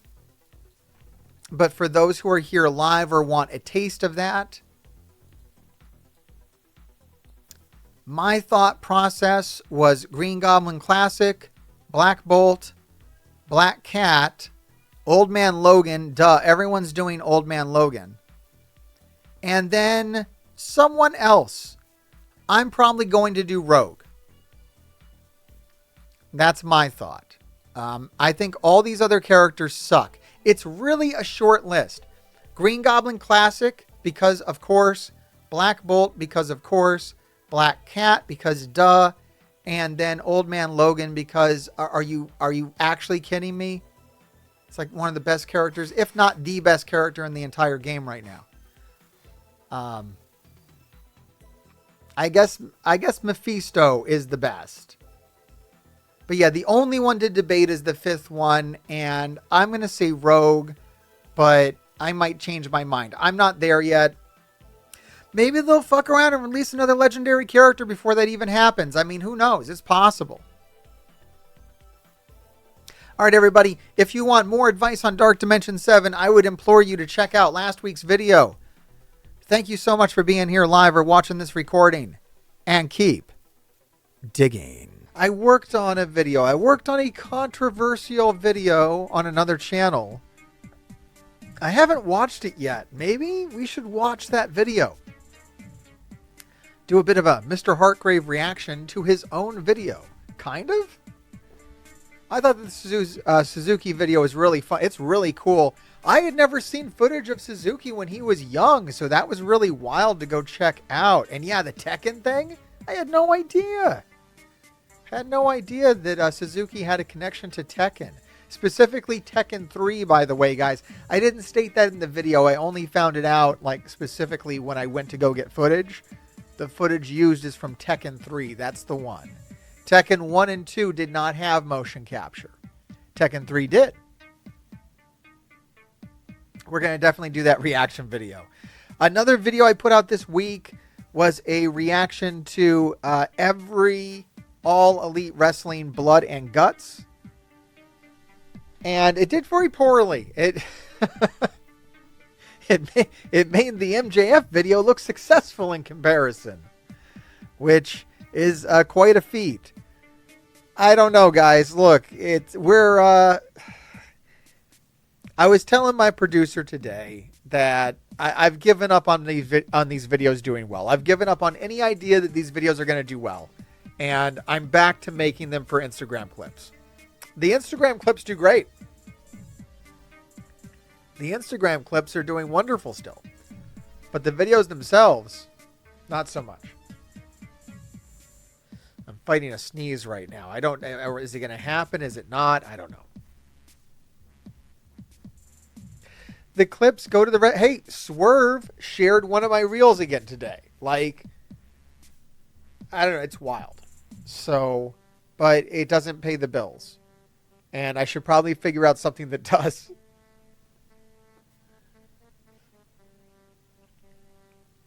Yeah, I like that idea of a female blood and guts match. Look, I mean, Layla Hirsch and and what's her name? Is it Mercedes? Another Mercedes? I don't know. Layla Hirsch had a great Texas death match, a female Texas death match that got a lot of praise. And so maybe we will see a female blood and guts. That'd be crazy. Hey, look, blood and guts is 1 hour. They could do a female blood and guts and then a male blood and guts. I mean, how crazy would that be to have two of those matches back to back? The female version and then the male version? That would be insane. Absolutely insane. Diamante. Yeah, sorry. There's another Diamante hangs out with Mercedes, but I don't know.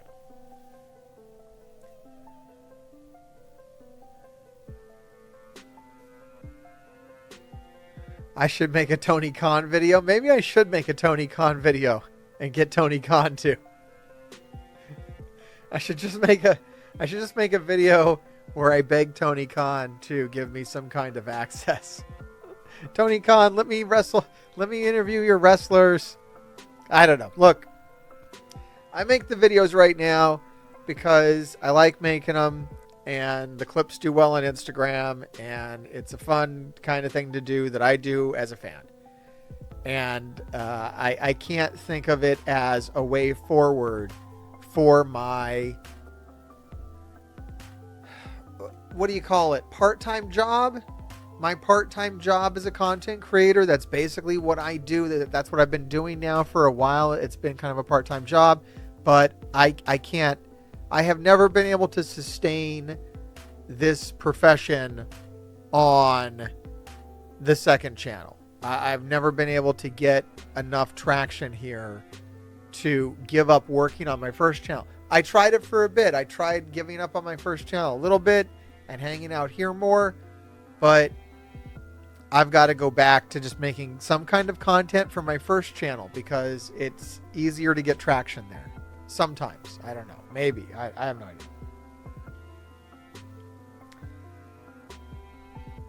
But I think, like, if anything, I'll try to do one of these a week. I really appreciate that. Thank you, everybody, for sharing the stuff and trying to get it out there. I'm not saying, like, it can't happen, but I just have to stop. I can't focus on it. It's like a little bit ago. You see what I'm doing when the Young Bucks hit, then all I'm trying to do is replicate, right? It's like the artistic thing kind of goes out the window and it's like, let me just replicate this. Let me do this again. And that's why, you end up with a handful of videos that all look the same, right? And then I think around Dustin Rhodes, I had Dustin Rhodes did look like the other videos, but then I think by the time we get to Nyla Rose, I've given up. By the time we get to Nyla Rose, I'm like, all right, forget it. The stuff isn't going to hit. Let me just try to make good videos.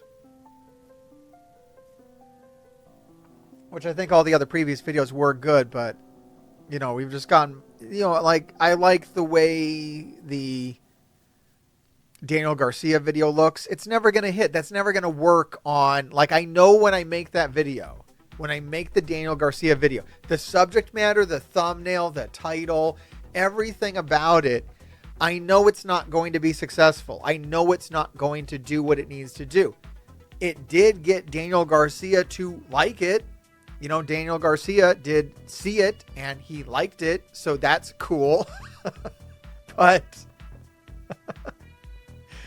it's not going to work on YouTube. Like, that's not YouTube. But I would rather have my channel full of videos that look and feel like Daniel Garcia than, my channel full of videos that work, I guess. Like, my focus is not to try to make viral videos. if my focus is trying to make viral videos, then I wouldn't have made a video on Suzuki this week, right? Like, no. So I don't know. I'm just shifting my focus. I'm gonna try to carry on making them as much as I can. But I don't know.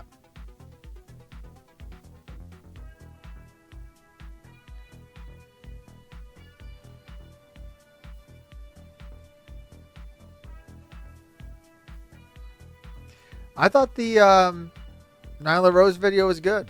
I want to make another video like that. I've said it for a couple weeks now. Mariah May has a TV show. I just have to get a hold of it. I have like 80% of it downloaded, and like the last 20% just like will not download. As soon as that downloads and I have time, I'll make a video. I've shot some footage for it. I have two videos that are unreleased hidden Hargrave gems. I have a video on Mariah May that is not really shot. I have some footage together for it. I have a concept, but I don't have it out. And I have thoughts on Mariah May and Tony Storm I haven't really talked about. They'll be in that video. And then I have a video that is almost entirely completed on Marty Skrull. I talked about that weeks and weeks ago. I do have a video about Marty Skrull. I've been advised that maybe I don't want to put out a video on Marty Skrull. I'm starting to not care. Any day now, I might just drop a video on Marty Skrull and just fuck around and see what happens, because I just don't care anymore. Doesn't matter. May as well put out a video on Marty Skrull. Maybe I could finish that big video that I wanted to finish on the Elite. I've got that kind of... I got to make a video on Kenny Omega and Jack Perry to kind of finish that up. Which, who knows? MJF changed the international titles to the American Championship. Yeah, it's hilarious. And yeah, he's defending it in Mexico. Where else is MJF working? I saw the CMLL thing, which is interesting. You need more lists if you're looking... I don't think the lists actually help. Every WrestleTuber just posts lists now. I don't even think the list works. I can't follow that. I don't want to make crap content. I don't want to spend that much time making crap content. I make good content. It might just be undiscovered content. I don't know how long it's going to be undiscovered for, but I don't know. I don't want to switch over to like, oh, how do I make a viral? If I spend all my time trying to make something, viral or whatever, I don't think that's valuable to the world. I don't know. Maybe I'm crazy. We should have done an Anthony Bowens video for June. I mean, look, I did a Nyla Rose video for June. Anthony Bowens is good. I could have made an Anthony Bowens video for like that Blood and Guts, because Anthony Bowens was like literally the star of the last Blood and Guts. He had so many spots. In the rumor mill or dirt sheets, apparently. Yeah, I saw the Shane McMahon thing. He had a meeting with Tony Khan. I don't care. I don't care. I mean, the last thing I heard about Shane McMahon is that everyone agreed that he was trying to screw up the Royal Rumble and booking himself in favorable spots. And that sounded bad. Like, no one was happy with the crap he was pulling for the Royal Rumble. So, I don't know. That's the last I heard of him. So, that's my channel. That's the update. If you've missed some of these videos, go check them out. Share them. Like, it's a lot of videos. Like, I feel like there's a lot of people who were tuned into me like a month ago. Like 2 months ago now.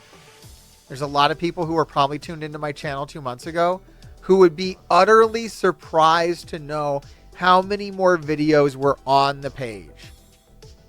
Like, that's the only kind of thing that bothers me, is that I feel like there are people who were watching my videos like everyone that came out, and then YouTube just stopped showing my videos to those people, and they are just literally clueless as to the existence of the rest of my content. They don't know that I carried on, and then I kept that quality, that standard that I had set 2 months ago for 2 months. For 2 months, I've been putting out a very high bar of content. But I don't know, man. It's out of my control. There's only so much I can do.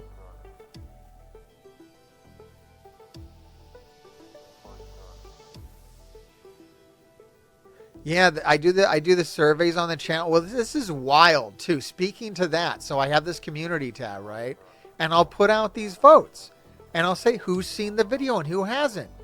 And it'll turn out consistently that 60% of people have no idea that my videos are dropped. They just don't know. And they'll get this community post. And so how many more people don't get my videos and don't get this community post? It's just a massive amount of people. I have 5,000 subscribers. I have 5,000 subscribers, and very few of my videos have 5,000 views.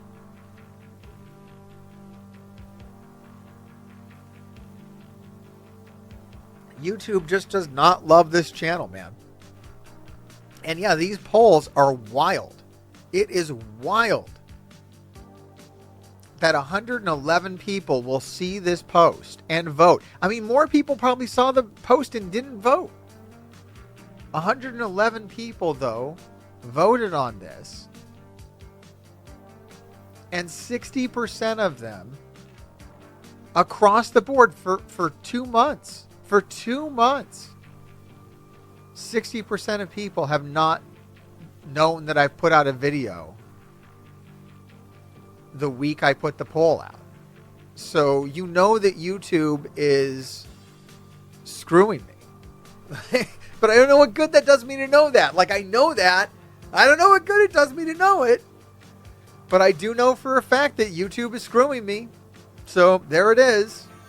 You know, that's been confirmed, but I don't know what to do. What, go away? Stop doing it? Like, I don't know. It's crazy. I got my biggest supporters right here on stream, and they don't get notified of my videos. Well, at least you got notified, though. Someone got notified an hour and a half after it came out. I mean, I'm fine with that. It doesn't have to notify you instantly, but good God, send the notification out. I don't know. It's nuts, man. It's absolutely nuts. But those of you who are supporting, if you want to buy some merch, I do have merch available. I know some of you on this live stream have already bought some. I'm just throwing that out there. I got mugs. I got t-shirts. If there's anything, any idea you have for a piece of Mr. Hargrave merch that you want that uses material that I have access to, let me know. You know what? This Murder Grandpa, this could be a good shirt, huh? I don't know. That thumbnail's not bad. Murder Grandpa looks like a t-shirt to me. You know, Daniel Garcia could be one too. I don't know. I'd wear a Murder Grandpa shirt. So let's talk about tonight. Tonight, we got a big episode of Dynamite. What do you think I'm going to make videos on? I used to make videos on the highest rated match and lowest rated match. I've been really debating whether I still want to adhere to that. Look, I want to keep making content. I'm going to do my best. It might have to be more like Suzuki wasn't that bad. To make the Suzuki video wasn't that time consuming. I feel it's a good video, but I didn't have to spend like 4 days watching interview clips for it. Like, I think I just have to stay away from the full history kind of thing. I can't do the full history thing, guys. The MJF, the Bryan Danielson thing, is too many interviews to watch and stuff. It just gets crazy. But like telling a very truncated story like I did with Suzuki, where like when I got to New Japan, I was just like, and he was in New Japan. Like he did these things. This is why he's popular.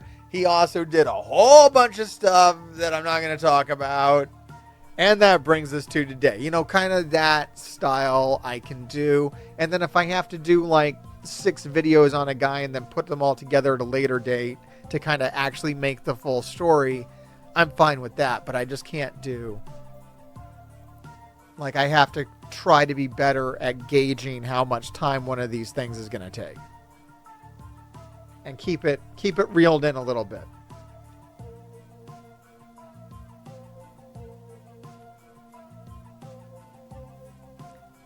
I think I like today's video, the ones that lean more into your narration rather than more interviews is more enjoyable. Well, that's good to hear.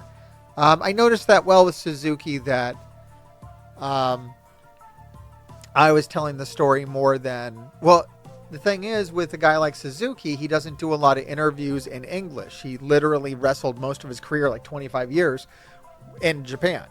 So there wasn't a lot of interviews to go find from Suzuki saying things. So it mostly had to be me making stuff up. Like if it was an American wrestler, I'd be able to find an interview where he talks about why he uses the theme song and why he talks about this or why he does that or how he started the wrestling. I couldn't get any of that stuff. So I have a lot of questions about Suzuki still, but what are you going to do? People still want, like, I don't know, why is this big news? Why do people care if Tony Khan met with Shane McMahon? Why is that a big deal? I don't understand it. I literally don't. I don't get the fixation with it. Like, I don't know, 2 rich guys met. Like, who knows what the hell they talked about? Probably, it might not have even been about AEW, right? Like, who knows? Like, let's wait and find out. It's interesting, sure. But who the hell knows? Who the hell knows? That's good to know, guys. Yeah, because it takes a lot of time to find all the interview clips, so it's easier. I just don't want to read Wikipedia to you, right? Like, I'm trying to, when I make a video, not just read Wikipedia. And I think I struck a happy balance with Suzuki where I don't feel like I was doing that. Like, I'm not going to tell you that I don't check Wikipedia for general timeline information. Wikipedia is very good for, here's how this guy's career went, like giving you a timeline of events. But to dig into the events is, what you want to do to make something interesting. Because, reading a Wikipedia page can be a very dry experience. So that's why we're doing these things. Tonight's card is great. Will Ospreay versus Lance Archer is going to be a good match. Absolutely. Lance Archer and Will Ospreay have been fighting each other for years, which is crazy. Oh, I don't think Lance Archer's going to win. Will Ospreay's been losing recently. I don't think he can take more. I didn't think it was a problem for Will Ospreay to lose to Swerve. I didn't think it was a problem for Will Ospreay to lose to MJF. I think it would be a problem for Will Ospreay to lose to Lance Archer, unfortunately. We all want Lance Archer to have a big moment. I'm of that camp as well. But is this the night to start it? Nah, probably not. Probably not. Willow and Statlander tonight will be good. Absolutely. So I'm thinking the video I want to make is about Lance Archer. I would love to do a Lance Archer video, especially because it ties directly to Suzuki. Suzuki and Lance Archer just meet up very nicely. I've had one crazy idea, and that is I could eventually string together enough of my videos to actually do an entire timeline of every major event that has happened in All Elite Wrestling. If I do enough of these, you could actually plot a course through all of my videos and tell the entire story of AEW. It would be crazy, but it'd be like a 12-hour long video. I don't know. It'd be nuts. Kind of fun.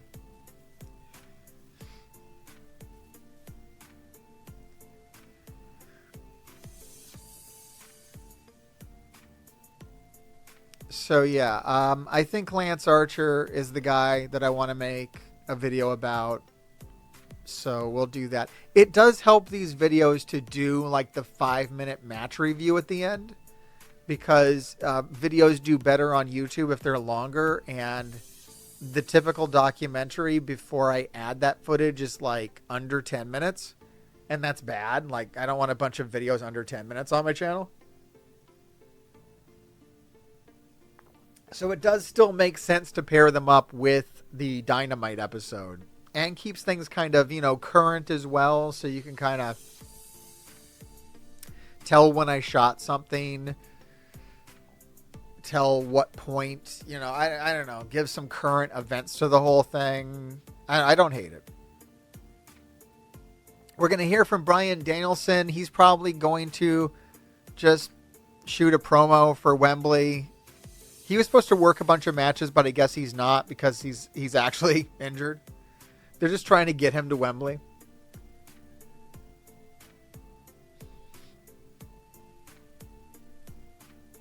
No, the Jericho and Suzuki match was not terrible last week. It's not even bad. It's just, it's what it is, man. It's two legends doing their match. People need to have more respect for that stuff. Just being so disrespectful towards it, I don't understand it.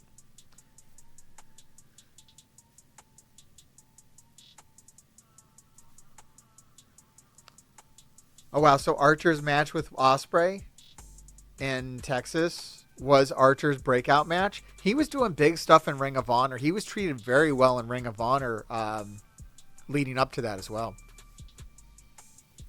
When I went back and watched a lot of Ring of Honor stuff, he was featured a lot.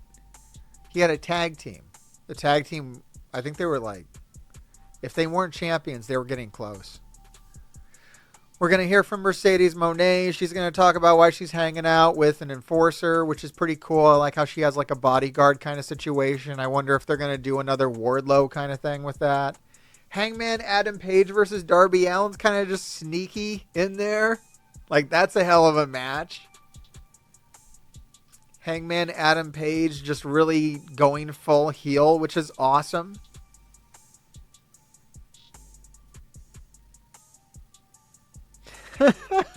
I actually have a video about that match. I have a video, Facebook's talking about the match between Lance Archer and Marco Stunt. I literally have a video about that. It's one of my first wrestling videos. I made fun of that match so hard. I had a good time making that one. I was just like a live stream reaction.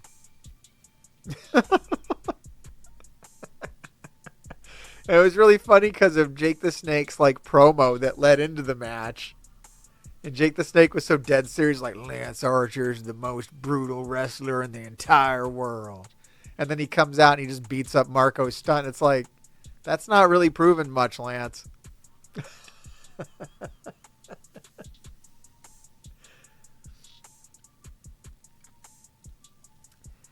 I think Darby or Hangman could take a loss. I don't think it has to be. You guys, look, a couple of weeks ago, you guys were all dead set that Will Ospreay and MJF was going to end in a no contest. I don't think we ever got to come out here and praise Mr. Hargrave for being entirely right that match was going to end clean and it was going to be MJF. Dude, I called that. I called the hell out of that match. I said, guys, I know he's Will Ospreay, but you don't seem to understand. MJF is the single highest power level wrestler on the roster. If you have to chart everyone's power level on the AEW roster, MJF strongest. He's a 99. He'd be 100, but he's humble, you know. But he's 99. 99 rank power. He can't be beat. Like, is MJF crippled? Then he can beat Will Ospreay. You would literally need to cripple MJF for him to take a loss to Will Ospreay. Will Ospreay, not as high of a power level. He lost to Swerve, man. Like, if you want to get me debating who's going to win, I mean, like, you know, Swerve versus MJF, that's a question. It's MJF. MJF wins. I mean, when the hell has MJF lost? MJF lost to Jon Moxley, but only because Jon Moxley cheated. MJF doesn't lose. Okay, he lost to Wardlow. MJF did take, I think Wardlow is the only person to beat MJF like clean, right? Did CM Punk win that dog collar match against MJF? Maybe, right? I don't know. Look, he's lost to very few people is what I'm trying to tell you. And this is like new MJF too, because MJF's power level's been going up over time. He's always been strong, but it's just like keeps going up. It's still at its height. He hasn't diminished. Coming back hasn't made him any weaker. He's booked like the millions of dollars that they pay him. Hangman Page versus Darby is going to be wild. Hangman's in a rage. Darby's incredible. Absolutely.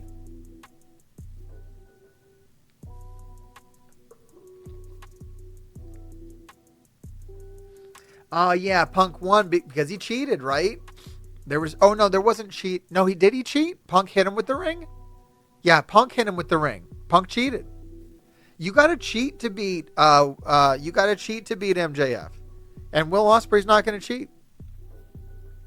Most people have to cheat to beat MJ, which is wild, right? He's like the biggest bad guy in the company, but you literally have to cheat to beat him.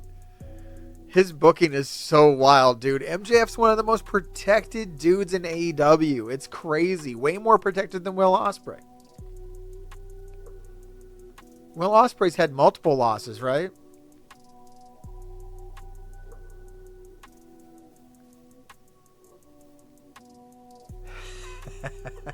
I love Nick Jackson selling of his balls. Yes, chat.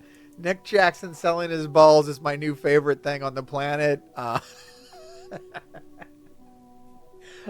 hope that trends. I hope in every match. Nothing against Nick, but look, he does it so well. I like how the camera zooms in on his face. Like everyone understands the assignment. The tight shots on his face while he's selling his nuts are the best. I mean, look, AEW should probably do more of that when guys are selling. Because I think a lot of time the wrestlers are selling, but they're doing it kind of like off camera. And that's why it's got this weird rep of there being no selling in AEW. I think they just don't do it on camera as much as, the WWE, they really make sure to show you the selling. The selling's happening. Here it is. The camera's tight on it. It's going to happen for 5 minutes. They're not showing other stuff. I mean, honestly, it's not as exciting to watch because, yes, they're showing selling a lot. I usually don't enjoy watching selling unless it's Nick Jackson's nuts. Then I'll watch selling all day. That's hilarious. The Joe title loss was mostly clean, but MJF was like destroyed. He's held together with tape. Yeah, so whatever. When do you think we'll see Adam Cole back in action? I have no idea. Like after when I don't think Adam Cole's making it back to do a match at Wembley. So maybe after, maybe at All Out. Saving Adam Cole's return for All Out. That's what they did with Danielson. Danielson missed All In and then they brought him in for All Out too soon. But that's a good time for Adam Cole to come back because it would pop people. It would get people. You got to put something big on All Out because it's so close to All In. Bringing Adam Cole back is pretty exciting.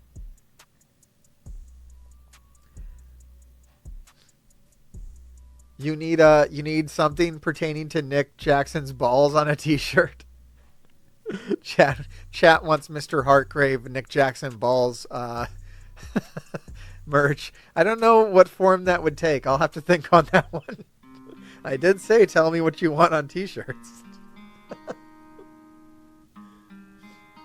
Yeah, for Ospreay to beat MJF, he would have to use the Tiger Driver on MJF. It's just that simple.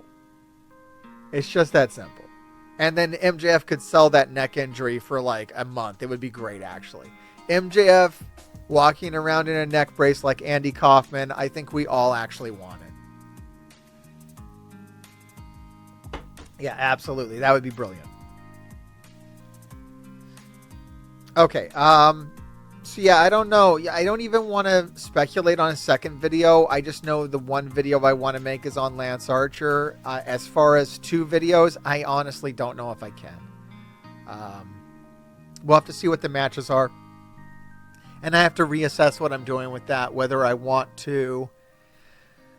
Because the idea was to make a big video and take all the best matches, take all the worst matches, and kind of put them in like make a countdown video.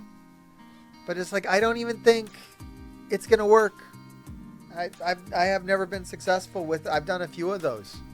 I've done a few of these countdown videos on the channel and it hasn't worked. Let me see if they ever, I haven't looked at them recently. The last countdown video I made 2 of them. Yeah, they did horrible. Top 10 best AEW Dynamite matches, under 200 views. Top 10 worst matches, under 300 views. Like, it hasn't worked. And that was the idea. Top 10 matches. I mean, this one got 530 views. It's okay, but you know, it should be 5,000. Like, it doesn't work well enough. Top 10 best matches, under 500 views. I mean, maybe at the end of the year, something like that could work. I just don't know. The longer the video gets, the better. But I don't know. So yeah, I don't know about that. That's an old idea. It's an old idea. It hasn't been a proven idea. The best proven idea I have is make a kind of documentary video, but magically have YouTube push it. Or just maybe make it about the Young Bucks. I don't really know. I don't know what happened. I can't replicate it because I don't understand it. I'm in trouble. I think we could have a women's match main event at All Out. Yeah. Last year we had Orange Cassidy versus Moxley. I didn't like that one, by the way. I didn't think that was a great match. But yeah, Monet headlining All Out could be good.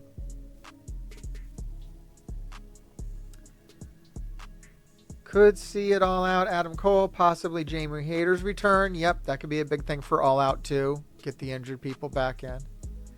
But yeah, you got Willow versus Chris Statlander in an eliminator match. That's probably going to be the worst match of the night, according to Cage Match. I've kind of stopped reading Cage Match as much in those videos as well, which is probably good. I just kind of take like cliff notes from it now. I don't like the Conglomeration name. Why did they stick with that? Why are they the Conglomeration? That's a horrible name for a team. Are they the Conglomeration because it's a horrible name for a team? Like, AEW is sometimes a little too self-aware and memey. The Conglomeration. Jesus. Literally, if the WWE had a team called the Conglomeration, I would make fun of it. I would literally make fun of it. So that's wild, right? It's a really bad name. It's not good. Like, you gotta wonder what they're thinking. It's not good at all. I mean, there's no theme to it. It's almost like just acknowledging that there's no reason for these guys to be together. Cage Match hates women's matches for some reason. The reason is because they hate women. Because the people on Cage Match are basement-dwelling mouth breathers. And they hate women. And that's basically it. And it's wild. Mark is doing great promos. But you think they could come up with a better team name? It's just a really bad name. Mark Briscoe named it. I mean, I think Mark Briscoe did name it the Conglomeration. I think he did. Oddball name for an oddball group. The name's not good, but the group works. I don't know, man. Well, they give vibes of, what were they called? What were the guys called who used to hang out with ICP in WWE? The Misfits or something? I don't know what they were calling. The Oddballs or something? I don't remember what it was. They had the team in the WWE, though, that was all like the Misfits. The Oddities. Yeah. Like, that's what they should reference. You know, that's kind of what that team is. It's a bunch of psychos. The sickos. Oh, God. Why aren't they the sickos? They should be the sickos. If they were the sickos, you got merch. The conglomeration. The problem with the conglomeration is it's not merch. Sell some t-shirts, dude. I wanna rep that team, but I can't rep that team if they're called the conglomeration, for fuck's sake. This is a serious problem. People don't get attached to the faction when Kyle Durden. I don't think they're thinking that far ahead. I mean, that's nice that you give them the credit that you think they're thinking that far. I don't think they're thinking that far ahead. I don't think that's happening.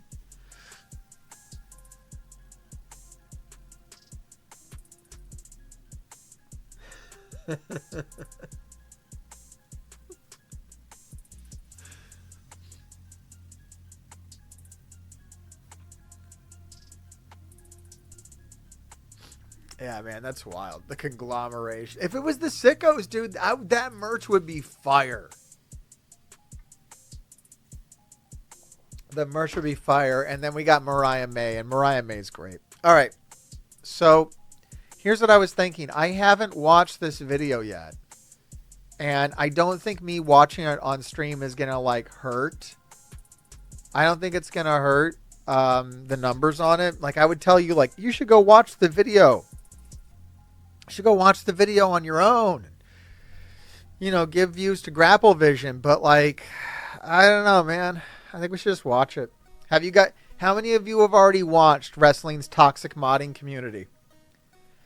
Have any of you, will any of you be watching it for the first time with me? I haven't watched it yet. I did the voiceover for it, so I kind of know how it goes. I think 20 minutes of this is my voiceover. So I've technically watched 50% of it. All right, cool. So there's enough people here who haven't watched it yet. Who am I rooting for tonight? I don't root for people. I like all these people. For me to root for someone, I'd have to, like, not root for someone else, and I literally love the whole roster. I think that's just what I'm coming to with this. I can't root for people. Yeah, we're going to do a Hargrave reaction. Okay, so let me do this. I don't know how to do this, by the way. I have no idea what I'm doing. Let me try to figure this out. So first I'm going to kill the music. I kill the music. I'm going to turn up the volume on the TV. The realm of the latest game to come out, or maybe even... Man, it is wild hearing myself do the narration on this, especially when it's a video I haven't made. It's so weird.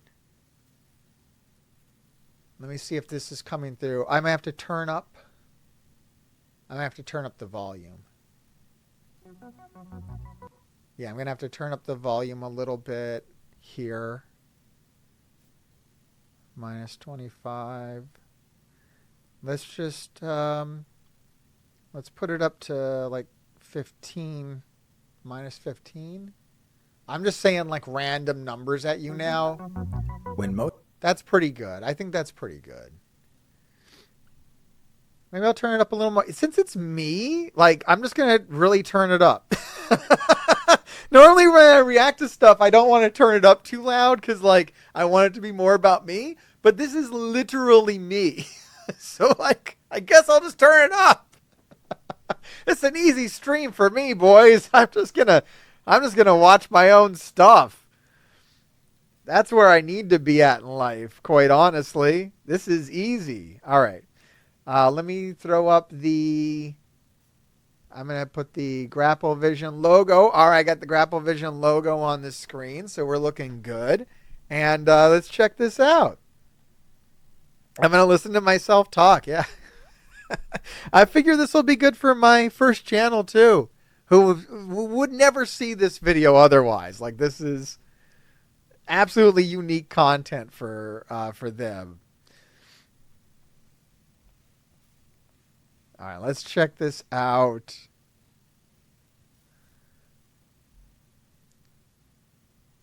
Dude, yeah, no, I mean, modding communities are toxic. It's wild that you say that, Facebook chat, because literally some of the people from the AEW Fight Forever community were involved in this and are involved in this, which is one of the reasons why I got involved with this. This is Wrestling's Toxic Modding Community by Grapple Vision, narration by Mr. Hargrave. Who the hell is that? Let's check it out. Man, this is wild stuff. So I covered AEW Fight Forever for about a year, and I had a very, I think it says at the end of the video, I think there's a live action piece where I talk about it. But I found the wrestling video game community to be extremely toxic and unpleasant. Absolutely extremely toxic and unpleasant, and I wasn't surprised to hear that they were in fact toxic and unpleasant. When most people think about wrestling video games, they tend to stay in the realm of the latest game to come out, or maybe even nostalgic titles they played long ago. To this day, games from the Nintendo 64 are praised for their wrestling titles and the ability to pick them up and play for some fun, even today. One thing that can make these games even more replayable is the presence of mods for your games. When you think mods, the first stuff that comes to mind are probably those wild additions to Skyrim, like the Macho Man Dragon or any of the other absurd changes you can make to your game files to enhance or tailor your experience to your liking. I literally didn't know what the Macho Man Dragon was when I recorded the voiceover. I pretended like I knew what it was, but I have no idea. I've never seen this meme. I had no idea this was happening. Here's something interesting. I've never played Skyrim. I'm a video gamer. I've never played Skyrim. I feel like I've just admitted a sin. I feel like I've absolutely admitted a sin. I'm sorry, everybody. Big as mods are for video games, you would think that there would be a big world of mods for the world of wrestling video games, and you would be right. It's just probably not the world you would expect.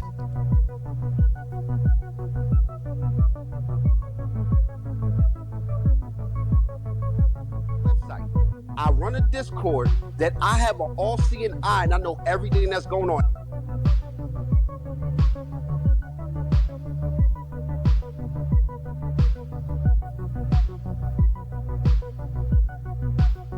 We just said this about 10, 15 minutes ago. Everybody has their breaking point. So whatever the fuck was 100%. Going on with this kid, because I do remember there was some type of argument or something like that went on maybe about a week or so with this kid.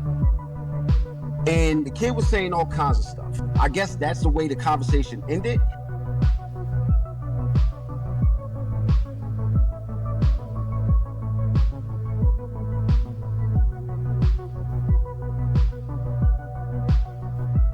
Now, Ben, here's my stance on the shit.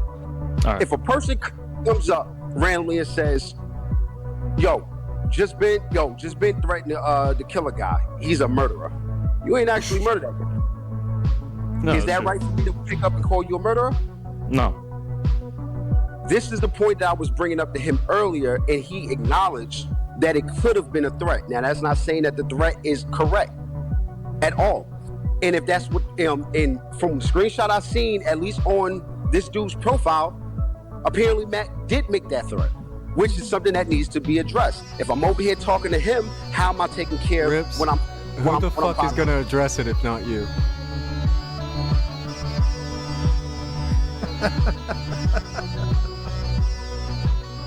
Oh, this video's going to be wild, boys.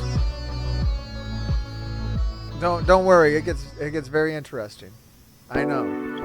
Mods have been a thing in wrestling games for a pretty long time. 20 years ago, you would find full conversion mods of Nintendo 64 games turning WWF No Mercy. Yo, this I didn't know. This I had no idea that you could download mods for Nintendo 64 games. I guess I was I knew 20 years ago I was downloading ROMs for Nintendo, Super Nintendo games, Genesis games, but emulating Nintendo 64 games was still kind of out of my reach.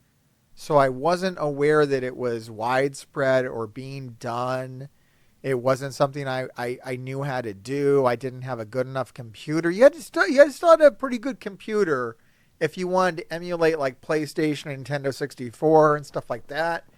Any computer like 20 years ago could run any Nintendo, Super Nintendo, Genesis game, things of that nature. But it was kind of news to me. I didn't know that the wrestling, because I played a lot of these wrestling games when I was a kid, and if I had known there were like full conversions out there for them, hell, maybe I would have become a PC gamer earlier. Into a Ring of Honor versus TNA game.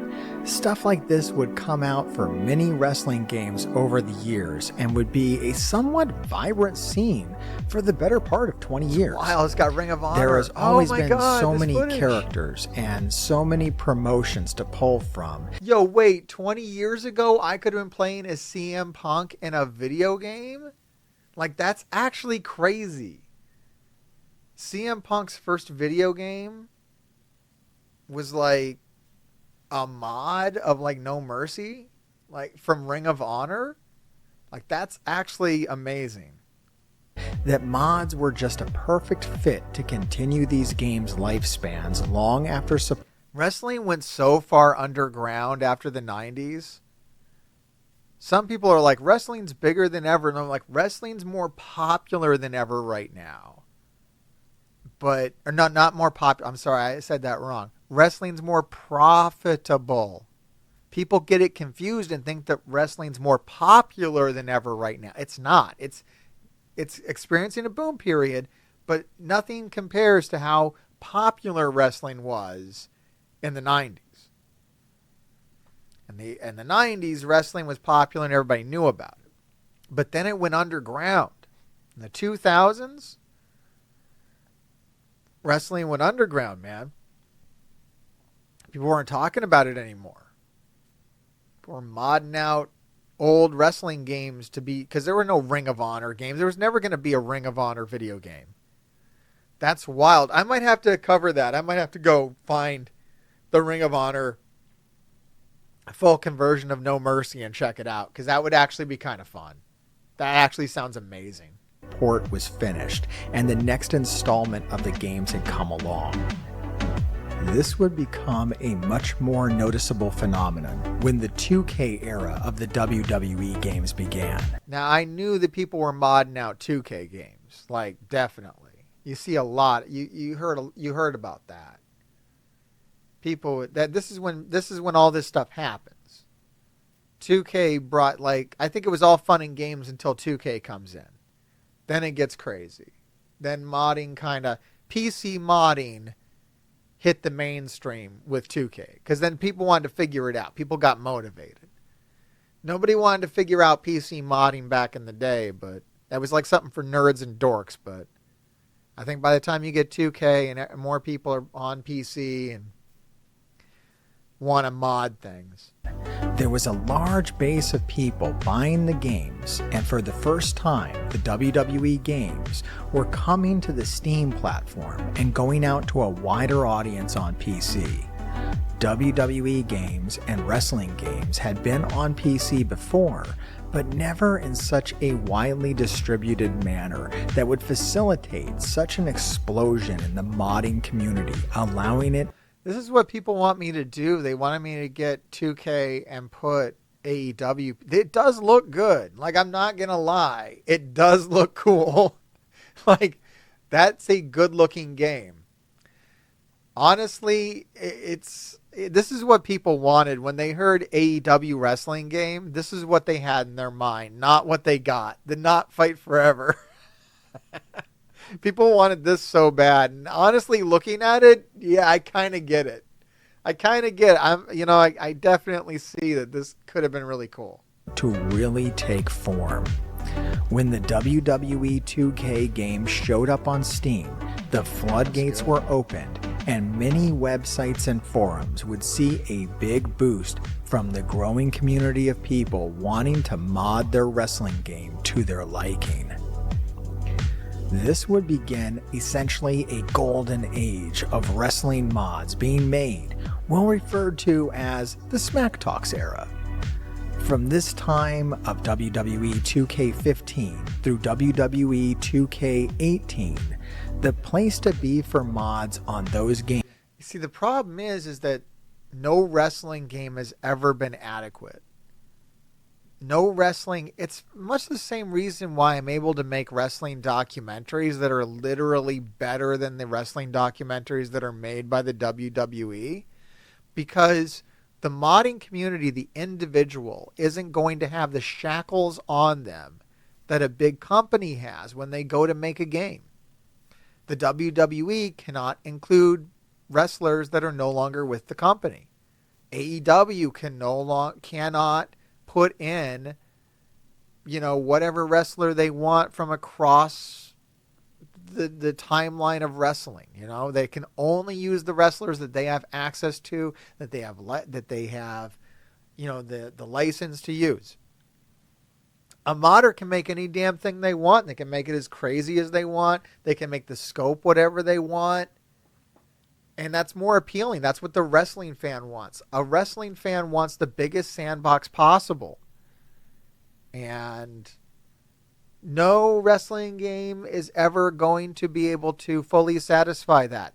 You would always, if you really truly want to have the experience that most people want, you would need to modify it. You would need to mess with it yourself. It will never exist. It would always need to be modified, especially for a wrestling game. This desire doesn't exist in other video games. In other video games, when you're playing as Zelda, you're not like, man, I wish this could be Mario. No. Only with the wrestling game, actually, because of how wrestling works. It's not even like the NFL. You pretty much have access to all the NFL players. They're not like certain players that are like off limits. I guess maybe like O.J. Simpson might be a little touchy, right? But like wrestling is so, like they own people. Like the WWE literally owns people's names and will not let them use them other places. Music, just licensing. Wrestler licensing is like a big money thing. That, I mean, I guess it would liken it to if you wanted to play a bunch of characters from DC in a Marvel video game. You got Marvel video games and you're like, I want to be Batman in Ultimate Alliance. If you want to be Batman in Ultimate Alliance, then you'd have to mod that out. I don't think there's even that much enthusiasm for those kind of things to happen. Not like there is for wrestling. And that's why this is such a big thing and won't ever go away. It's never going away because wrestling companies are never going to play nice with their licensing. They're never going to do it, ever. It's crazy. Games was a site called Smack Talks. The Smack Talks forums were full of mods from many different creators very quickly, and through the years, it would have many different modders reach different statuses to where over time a hierarchy was formed. One of the bigger controversies would be the man going by Dennis, who would be ran off the site because he was charging for access to his mod. Ah, damn, Dennis. Oh, no, not Dennis. Dennis is a trip, boys. Mods. You see, this was frowned upon, and Smack Talks had a very serious stance on this. This will be important later. With the failure of WWE 2K20, WWE 2K19 was given extra years of life while the WWE figured out what to do with their game series. It's likely that 2K19. All right, yeah, so here's what happened. WWE 2K20, I think most people watching this would already know this, but WWE 2K20 is legendary for how bad it was. It's like the most buggy, non-functioning, worst video game like in the history of time. It's like horrible, awful. It's so bad. They had to like they were releasing it. The WWE was releasing a wrestling game like every year until they got to 2K20, And then they had to take a year off and regroup. They had to totally build something from the ground up. They were like, we have shit the bed entirely. We have screwed up. And so 2K19, everybody wouldn't play 2K20. They wouldn't play 2K20. They went back to 2K19 and they were playing that still. Most of the community will move on to the newest game. 2K20 was so bad they wouldn't move on. Instead, they wanted to mod 2K19 to have new wrestlers in it coming out that year and just stay with that as a platform. And so it got all this extra modding attention that no other wrestling game has ever had in the modern era. 19 had one of the longest lifespans we will see on a modern wrestling game. This would lead to more modders joining the community and more mods getting made. After a few years, some of the creators began to consider moving their links to Patreon and just posting previews on the forums. Matt and JN were both longtime modders who had been contributing mods on a near weekly basis. An insane output realistically. An example of their output was that they posted one participant from the 1992 Royal Rumble every day for a month. 30 mods in 30 days was a big undertaking, and they did all of that and posted it for free. Sometime a little after the two of them began to think about charging for their work through Patreon and didn't see much wrong with it at all. This was met with the opposite of acceptance. It's wild that people had such a negative reaction to charging for modifications when it's become like so accepted now and so commonplace for people to charge for mods, especially custom mods. It's wild that the community tried to fight against it at the start and be like, no, this should be free. You can't charge for this. It's interesting how much that swung. I honestly don't know how I feel about it. I don't know. People who work, should be compensated. If they're, we're going to get, this gets so weird, guys. It gets so weird. Because in a straightforward way, it makes sense. I contact the modder. I want this thing done. They do the thing. I pay them for the thing. That makes sense to me. What happens here is nuts. Like, what starts happening here in the modding community, because it's like, if this is what they were foreseeing, like, no, you can't charge because it might get stupid, that would make sense to me. I don't know if they had the foresight to know just how weird this was going to be. All right, I don't think this is read out, so let me read it now. Dr. Joey Magnum. Just so it's crystal clear, you are not allowed to sell, hold any mod behind a paywall or behind a site like Patreon. It's illegal to sell 2K assets, and they have taken action against modders before. So if you posted any links to mods hidden behind Patreon or other paywalls, remove them ASAP. And that includes YouTube, Twitter, because if you don't, you will get a warning. That's crazy. I've been accused of that. There was a weird rumor going on around about me when I covered a video game, primarily when all I did was cover a video game. I don't know why this happened. It's such a weird accusation, but they were accusing me of selling mods through my Patreon for it's like a pay to win game. So I guess that would be the controversy behind it.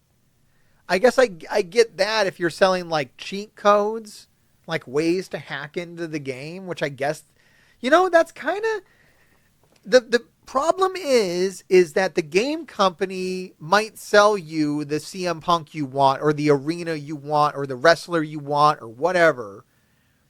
And some of the modders are breaking into the game and like selling you the unlockables. There's unlockable items in the game that they're going to charge you money for, the game company is, and then the modding community is breaking in and selling you that content. And what what I think the modding community is trying to say, or was trying to say, they've since changed their tune, is that, we can't, if we charge for this stuff, if we make money off of this, if the game company puts in downloadable content and we crack in and sell it to you, they're going to get really pissed off, which makes sense, entirely. You would need to cut that out in your community, or else, because at any time the developers can take an aggressive stance towards modders and shut them down. And that's what you don't want to happen. If you're a modder and you're enjoying the game and you enjoy modding the game, then you don't want to piss off the game company so that they shut everything down. So I think that was what, the idea was behind, let's not have people trying to sell mods to people. Now they're gonna flip-flop on that so hard, though. I think maybe when they realize how much money they can make, I don't know what changes in their brains. New forum post, new rules, and a few sanctions were put into place to... Here's the thing. Most people, their perceptions of what is right and what is wrong usually stops directly past whatever they're doing. Whatever I'm doing, that's okay. And anything that I'm not, whatever is beyond that is not okay, is usually what it is. So as soon as they start doing the thing that they're complaining about, it becomes okay. So as soon as they start selling things, and I think that's what we see here, as soon as Smack Talk starts selling DLC, they're like, oh, well, everybody can sell DLC now because we're doing it. Until they start doing it, until they're getting a piece of the pie, well, no, it's not okay and you can't do it. It's just amazing. It's amazing logic. Make sure to discourage this type of behavior. Matt and JN found it massively unfair, as they had seen other modders like Tekken sell their tools to make mods and really didn't see this as very different. But the consensus was there. No one wanted any part of this to be allowed, and they were willing to kick people out of the community for trying it. Some of the players that would come into play here would become a fellow who would soon be viewed as an eternal hall monitor in Joey Magnum. Joey would become an admin for the Smack Talks forum and become well known for quickly flexing his authority.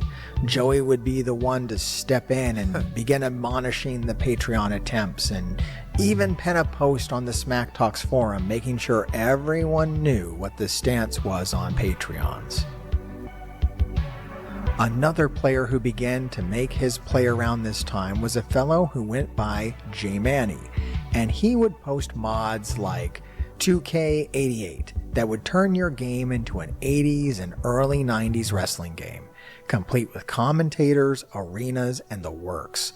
This was pretty successful, but he would quickly change his handle to B4G TV and rename the project into Eras. He had formulated a plan, and this plan would also... See, man, these guys got serious. This ain't no mess around, man. This is like a cottage industry off the back of a wrestling video game. 2K puts out 2K23, and then the modding community seeks to carve out their own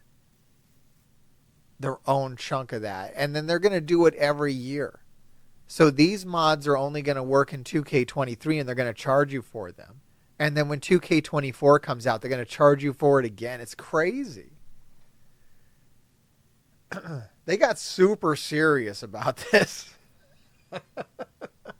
There's people out here trying to make their living this way. This is crazy. Change the commentary files for the game, totally getting all the new sounds out of the game and adding in the voices of Gorilla Monsoon, Vince McMahon, Bobby Heenan, and other classic announcers.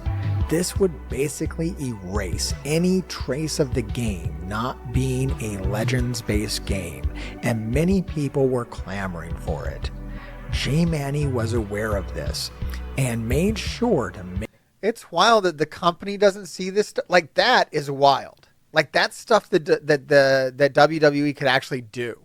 As far as I know, WWE could actually do most of that. There's a couple of people that they might not be able to use, but they could like do that.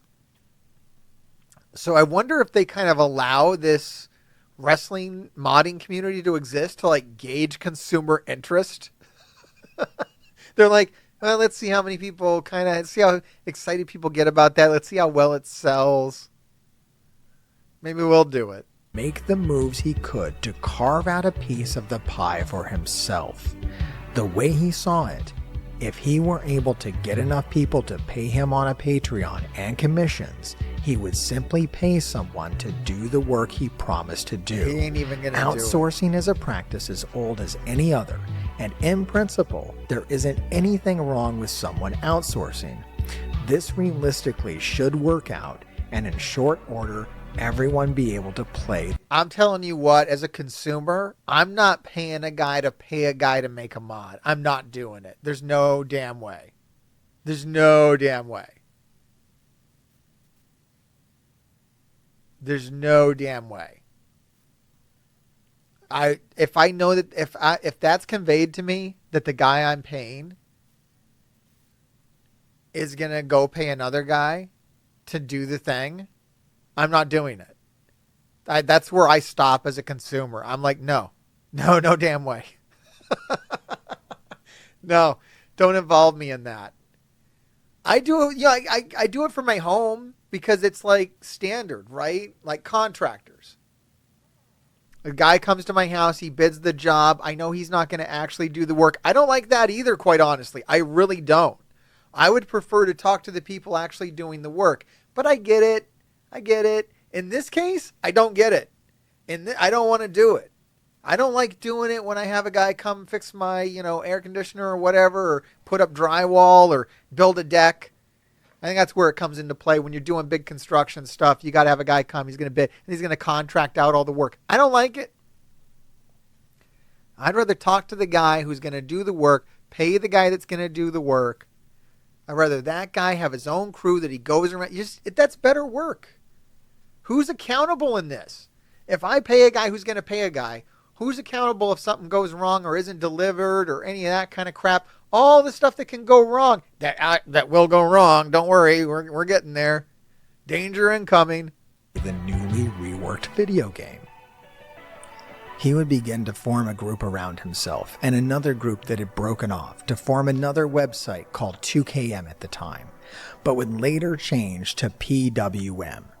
This group would soon get the idea to move all of their mods off of Smack Talks and over to the PWM site, while pushing Patreons and monetization as the new normal there. J Manny would push this quite a bit to the new group as the way to move forward with things. He would get large Patreons and commissions that he would use to outsource the work on, and things would go smoothly for a long period of time. Mostly.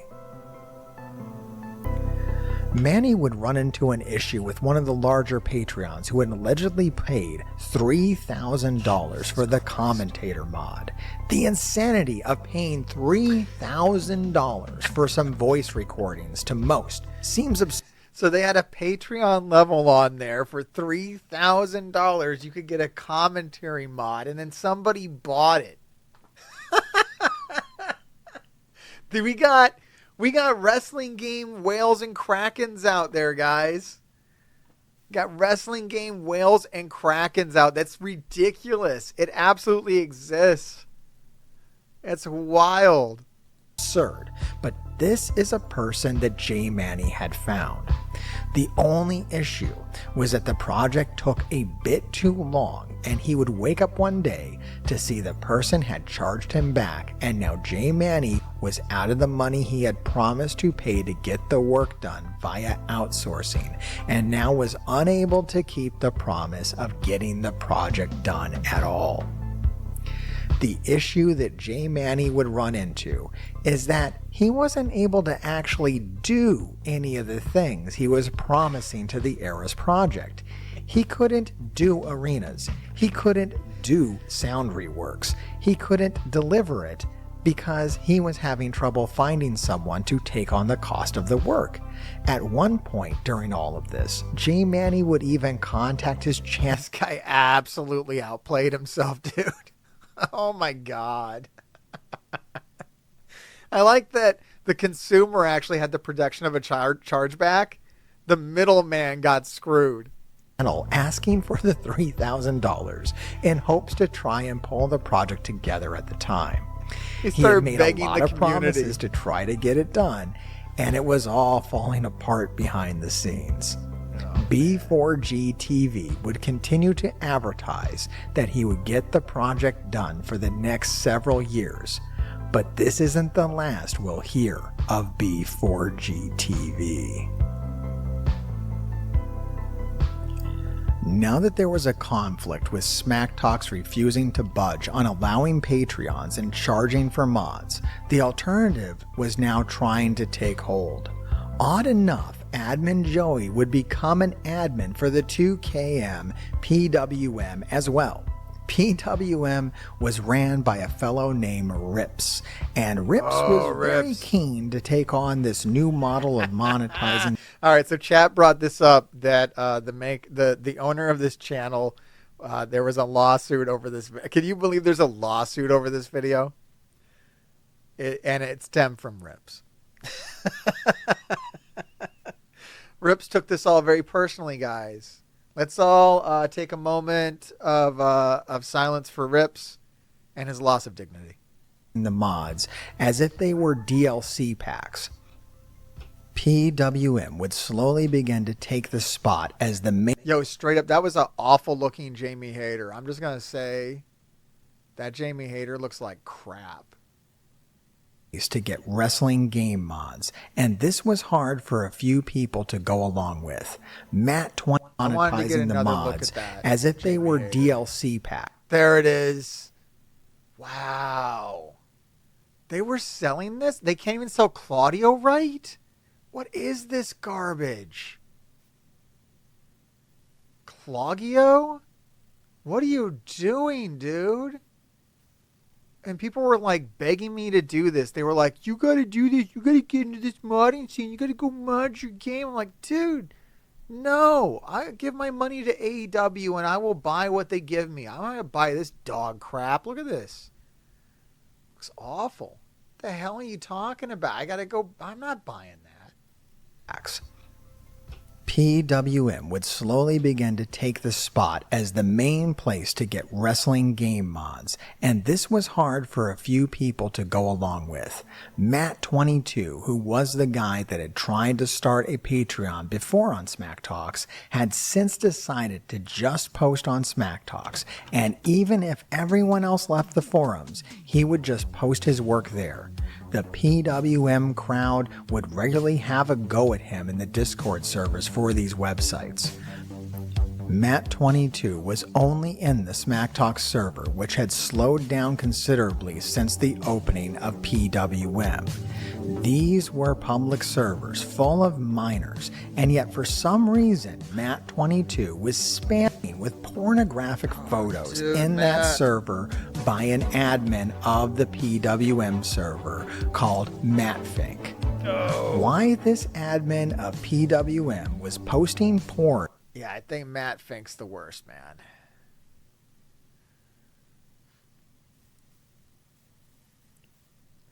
Feces? Ah, dude.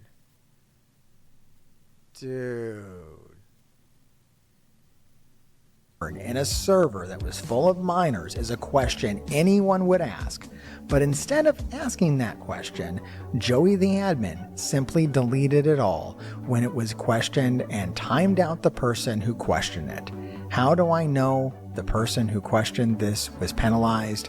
Because it was the person who runs this channel that was penalized and subsequently kicked from the server when it was called out. Matt Fink is a strange character in all of this. He is probably known for doing the worst shit in all the community, but is allowed. That's how I know him now. I don't know why Rips is suing when it's Matt Fink that looks the worst, dude. Anyone watching this video knows that Matt Fink's like the dude. Like, I don't know what the hell's going on with everybody else.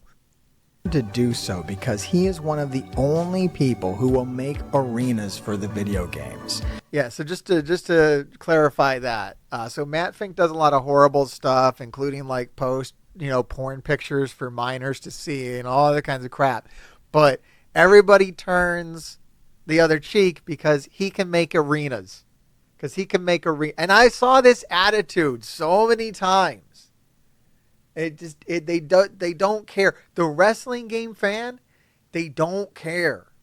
They just want this stuff. They want this stuff so bad that they don't care how they get it or where it comes from or any of that stuff. And that's how they feel about the official downloadable content too.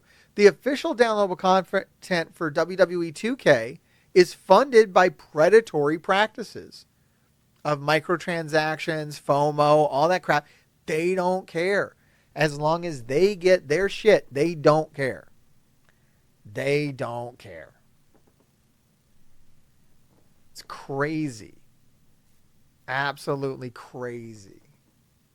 Matt Fink has been accused of stealing work, doxing minors, and we have even seen ourselves where he has posted porn in a Discord server full of minors. But for some reason, this guy is still around and even in positions of power in these communities. Some people will always value what they can get over decency. Matt Fink would get caught up in a situation that would ramp up into how obvious the issues were in the community in 2022. And this would spiral into a way bigger issue for the PWM side of things. A creator named 2K Live would part ways with the PWM faction and begin his own venture.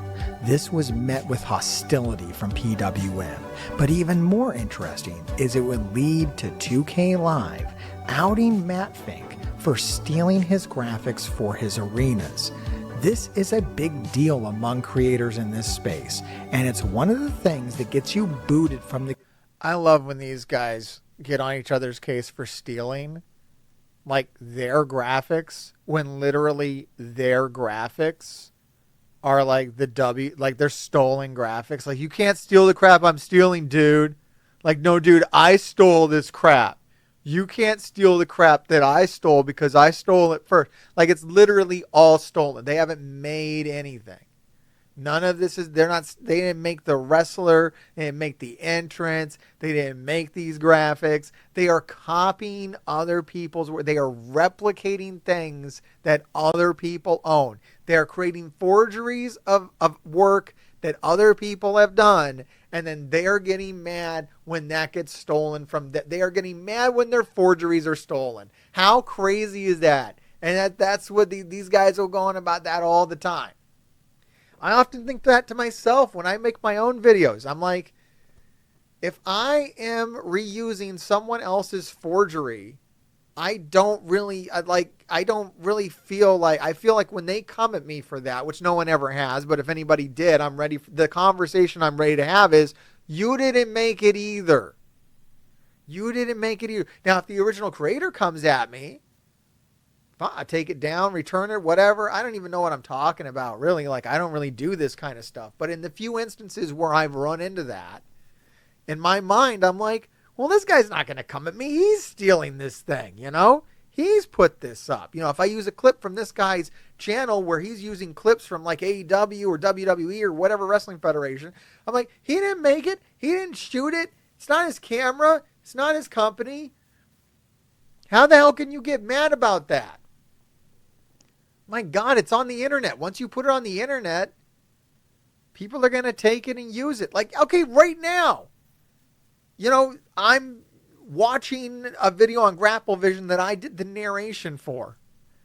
Was the guy from Grapple Vision going to get mad at me because I'm showing my own? It's like, I'm the guy that would get mad, and I did the narration. How weird is this crap going to be? It's a bunch of tigers chasing their own tails. The community in most cases. 2K Live had been accused of similar, and they went out of their way to try to ruin his reputation over it, even after he proved it was not the case. So imagine his shock when he finds out that the people who were trashing his reputation are now doing the exact thing they accused him of, to bury him to the community.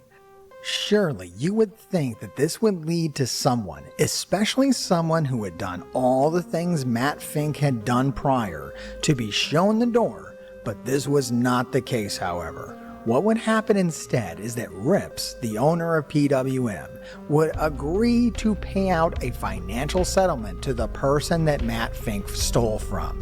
Matt didn't pay it, Rips jumped in to pay it. This makes next to no sense until you look at their business models. It's going to be hard to get people to buy into your Patreons for arenas if your arena guy is gone for stealing, doxing, posting pornography in servers with minors. Now, name me one community member. All these new motherfuckers that come in, they stealing textures, they stealing bases, and so on and so forth. Rips. Who's had to pay a fine? Rips. Like, because it's usually not that deep. Who's had to pay a fine? This dude just paid $150 out of his pocket to reimburse. I paid it up front. He said that's not right. Now he acknowledged, it could have been a threat, but that still does not make it right. Then he goes back. Yo, that is not okay. Matt Fink, that is not okay. Dude, we all know that's wrong, dude. You can't be saying that. So, in Matt Fink's defense, what he said is he didn't actually do it, so, it's okay. He said, yeah, well, I didn't actually dox the guy. I just threatened. By the way, the guy is a child. He threatened to dox children, and then he's like, well, I didn't actually do it, though, so it's like, all right. It's like kind of cash money and fine because I didn't actually dox the kid. I just made him think that I was gonna, and therefore it's okay. No, he's doxing. So is it he doxing, or it's possible he made a threat? Which way are we taking care of? Rips, which one are your admins allowed to do on the website? That's the best question. Rips, the best question is which one are admins allowed to do on your website? Are they allowed to threaten people with their information, or are they allowed to just put it out? Which one are they allowed to do? I thought I was talking to Ben real quick. Okay, go ahead. Kid's name, so I can talk Rips, to him. this is super simple. Is it okay or not okay? Like you just said, it's simple. Rips, send me his name. is it okay or not okay to threaten the users of the ProWrestlingMods.io website with their personal information? Yes or no? Will they remain on staff if they do so? Yay or nay? Anyways, Ben. This is what we've been trying to tell you the whole time. I'm trying to tell you for about a half a year, I think.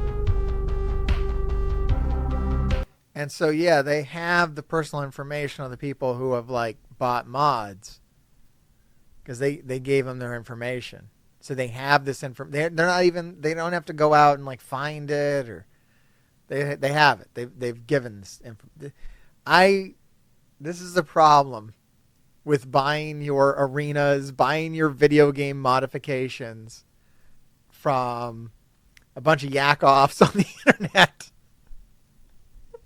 No, guys, you know what? I don't want to mod out my WWE 2K experience with a bunch of AEW stuff if I got to buy it from a bunch of yak-offs on the internet.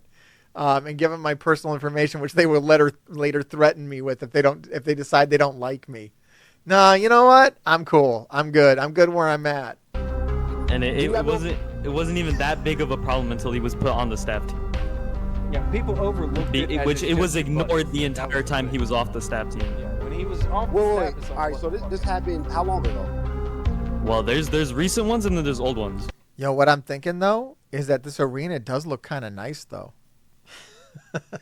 This arena is great, though. Maybe we should forgive him of all of his horrible crimes and horrible personality and behavior because, look, this arena is kind of great, though. It is kind of good. I was saying because Matt's been on the staff for about a year. Yeah, but there's old ones that have been shown, and No! then there's Wait. So there's other more No! recent ones. There's other people? Not from the screenshots that I've seen, but there's definitely been others. I've No, heard. don't be sharing people's kids' faces. No, dude. Stop doxing people. That's why I'm saying that this whole thing became an issue because somebody started talking about it more, and then evidence started coming out about it, and then there was more recent ones which made people even more pissed at why he was on the staff team. And that's been the huge problem with it. People have been banned for way less. People making fucking Alta tires have definitely been fucking banned. Just changing shit have been banned from PWM. But yeah, this type of shit should not be lower than fucking making an alternate attire and then publishing it. So you can send me screenshots of everything else, but you don't want to send me screenshots to confirm that. Oh my god. He actually doxed this kid. He confirmed it himself. What are you doing? You have that screenshot. He's admitting it on Twitter. His conversation and the threat to the kid. You acknowledge that. Okay, all right, hold on. Are you allowed to threaten people with their info if you're an admin for PWM? Now let's rewind back to the conversation. Why are we rewinding? This is a simple yes or no. Rips, again, this is a yes or no. This is why nobody can fucking stand you people. Yes or no?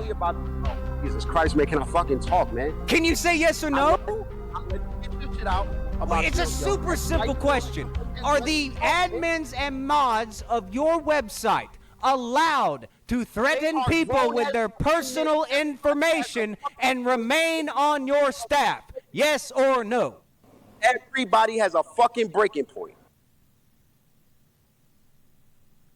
It's lovely people. It's truly lovely people. When I first joined the 2K modding community, I was right around 14 years old, and I was just looking for some help for 2K19, how to install arenas, I think. And a guy called Core Dream Studio reaches out to me, and we talk a bit. He invites me into a Discord server that gives me the help I needed. And in that Discord server, I find a few people that I hit it off with. I talked to. They taught me about modding. It was a good time.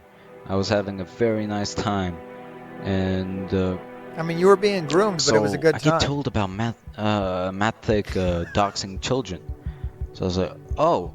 And I went to his Twitter to tweet about it, to tweet under his post about him doxing children and shit. Note that my account had literally 0 followers on it, and it was really freshly minted, so ain't nobody seeing that apart from Matt Thick.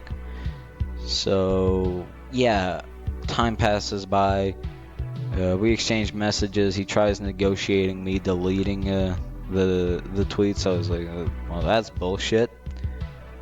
And yeah, some time passes by, and I get a message all of a sudden. Hey, is this you? I was apparently Matt Thick's alt account posting my photos of me playing basketball and 7-year-old me fucking about with a phone, fucking figuring out how selfies work. So I was creeped out. No. If someone did this to my kids, oh my God. Dude, no. No, that's not okay. Oh, I would lose it, dude. No, dude. If somebody started posting up pictures of my kids from, like, their phone, that'd be crazy, dude. Oh, my God. What a piece of crap, dude. What are you doing? You are so wrong. Didn't want to really associate with the modding community after that. No, you're done, dude. I would, oh man, I'd be like, dear, I don't know why you need these video game things so bad. Why can't you just play normal video games, child? Be like, what is the normal video game? Like, let me go buy you a PlayStation 5 and the best video game on the planet. Like, just knock this off. Please stop talking to everyone on the internet.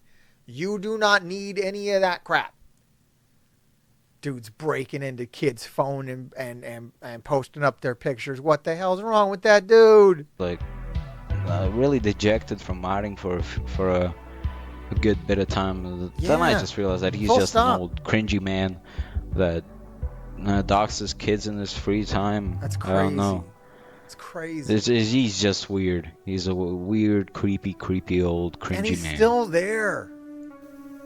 One story that shines a light on the owner, Rips, covering for the bad actions, came when Matt Fink again was harassing a child in the community, and Rips went out of his way to try and negotiate the child's silence on behalf of Matt Fink. The kid had made fun of Matt Fink and the rumors of him doxing children, so he in turn threatened the boy with his dox and posted it in the Discord servers.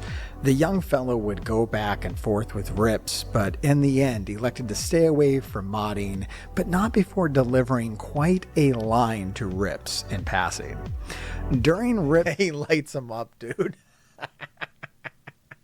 Rips tries to tell him, you're fairly young, but as you become an adult and you got kids and a job, you start to think that, this is all okay what we do. It's all fine. Rips' attempt to lecture the minor on what he was doing wrong to get harassed by his staff, he explained that it's just something you would understand more as you go through life. The young man would reply, "What part of going through life includes doxing, harassing, and threatening minors? Because I don't want to live that life." The Go straight conversation up. would end with the minor thanking Rips and his staff for encouraging him to get off of social media. This was the peak for a while. The drama more or less died down while PWN would ban more and more people and lead to more and more people splintering off and making their own marketplaces. Before you knew, There's a lot. There's a lot of them. Why are there so many? People really want this stuff. it, there were 100 Patreons, and it becomes so blatantly monetized and stuck to mimicking DLC that it very much be. Yeah, see, it's crazy. They're out there modding this game. Like, I don't want to say illegally, but like, it ain't on the level. This ain't approved. And they're out here selling it. I think they had the right idea back in the day when they were like, no, we shouldn't sell this stuff. Like, as soon as you start getting money involved, things are just going to get weird, dude.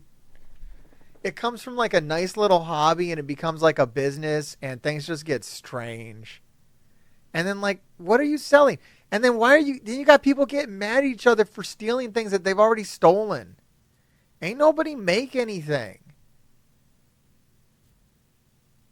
Like, I know for a fact the AEW mods that they're selling or whatever, if guys are selling those, I'm sure there's guys out there selling the AEW textures. They just come from Fight Forever. They literally just stole them from Fight Forever. And then they're going to resell them to people because they take the textures. They just took them from one game and put them into another game. A lot of these mods are them taking textures from one game and putting them in another game, or even just the downloadable content that's supposed to be paid, taking that and selling it to you at a discount maybe. Like, there's a lot of stealing going on here is what I'm trying to say. A lot of people selling stuff that they didn't make. Even a design they didn't do. T-shirt design, whatever, man. You didn't do it. You're selling it. Got no rights to it. It's crazy. Begun to come out in DLC packs. New games would come out, and for each new game, you would need to buy a tool to mod the game from a Patreon who even began putting the mods into your game. Yeah, here it is. Here it is, man. Here it is. Yeah, these are skins ripped from the game. Literally, most of this is ripped from Fight Forever, right? I know they just ripped the Acclaim right from Fight Forever. The Moxley pants, those are all ripped from Fight Forever. He didn't make those. They had to make, I don't know what they did to do Christian Cage. Like, Christian Cage is maybe, something that they had to, because we don't have turtleneck Christian Cage. But Tony Storm's ripped. The one in the green is just ripped from Ripped from Fight Forever. They're stealing. Stealing it from here, stealing it from there. You know, maybe 80% stealing, 20% not is what I'm seeing here. It's crazy. And not just one-time purchases either, because these tools had to constantly stay updated, so you would be paying for that Patreon as long as you wanted your mods to work. This priced out a healthy amount of people, but this model was still able to keep enough people around. And they want subscription fees, dude. They're not even happy with like a one-time fee. They want you to pay them for the lifetime that you're going to use this crap. That's crazy, dude. What are you guys doing? I would not assume. I mean, this is my problem with 2K. I even saw this from the game itself. The reason why this mod community exists is because the game itself is like this. So since the game is doing a predatory subscription DLC microtransaction offer, then the modding community just takes it up. This doesn't exist so much for Fight Forever because it doesn't have a predatory monetization practice on it. So a predatory modification community didn't rise up around it.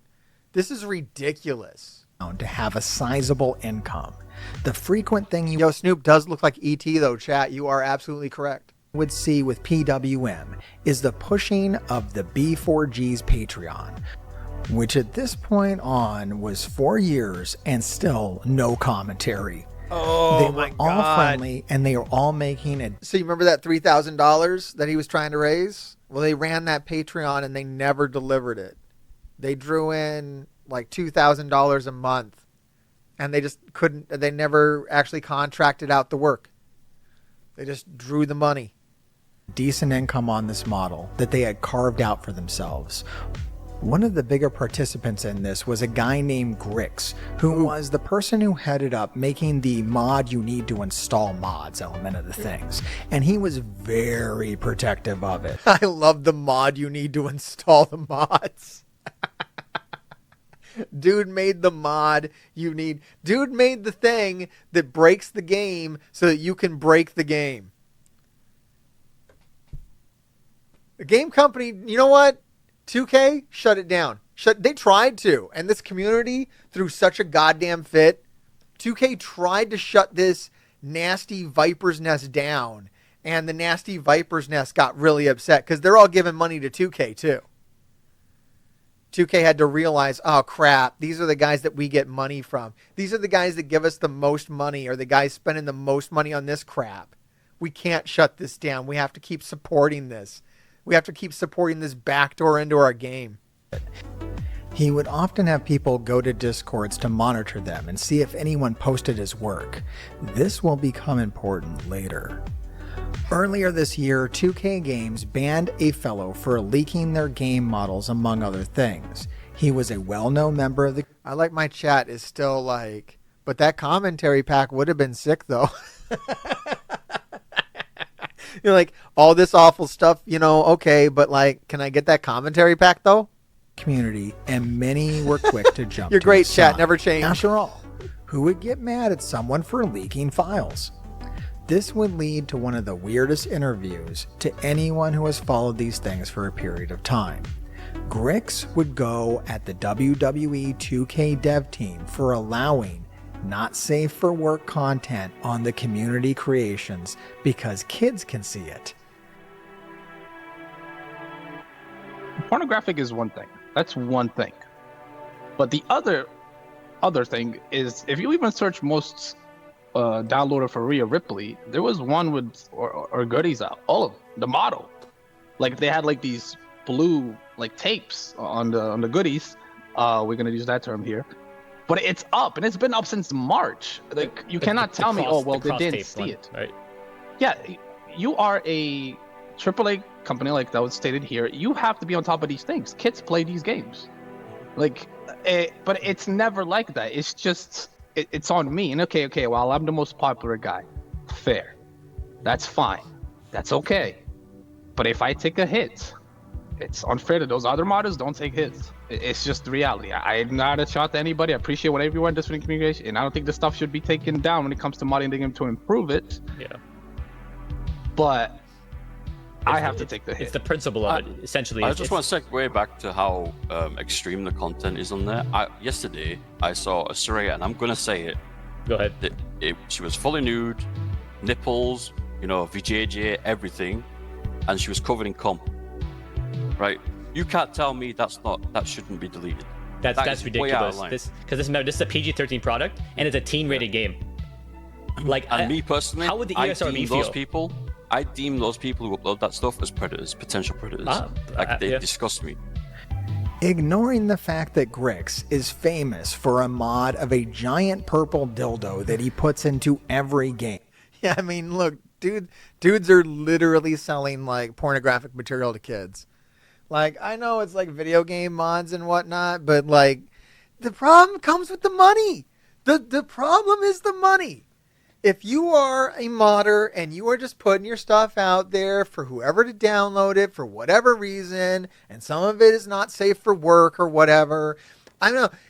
It changes when you're selling it, and it changes the more corporate you get, and it changes the more, you try to establish yourself as some kind of business with like ethics and morals. Like, it's just different. Like, you can get away from this stuff. Get away from this stuff.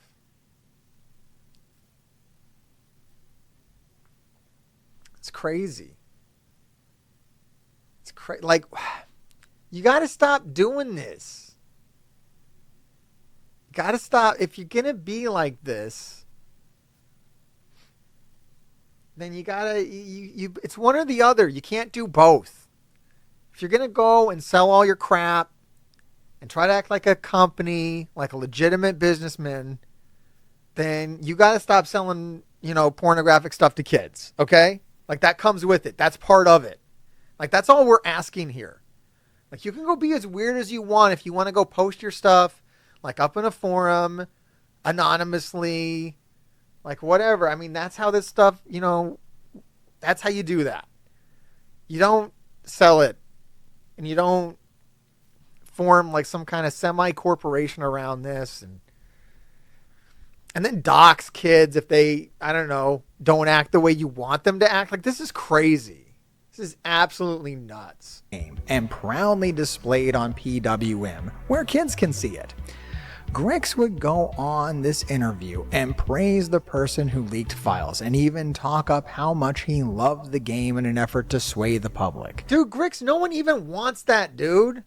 No one even wants that. What are you doing? His first mod for AEW Fight Forever. And like, what's this weird verbiage around it? My first official mod for AEW Fight Forever. We've all used one. Dude, the hell we have. And if you're a conservative, you've definitely used one in a dark lit room. What the hell does that even mean, dude?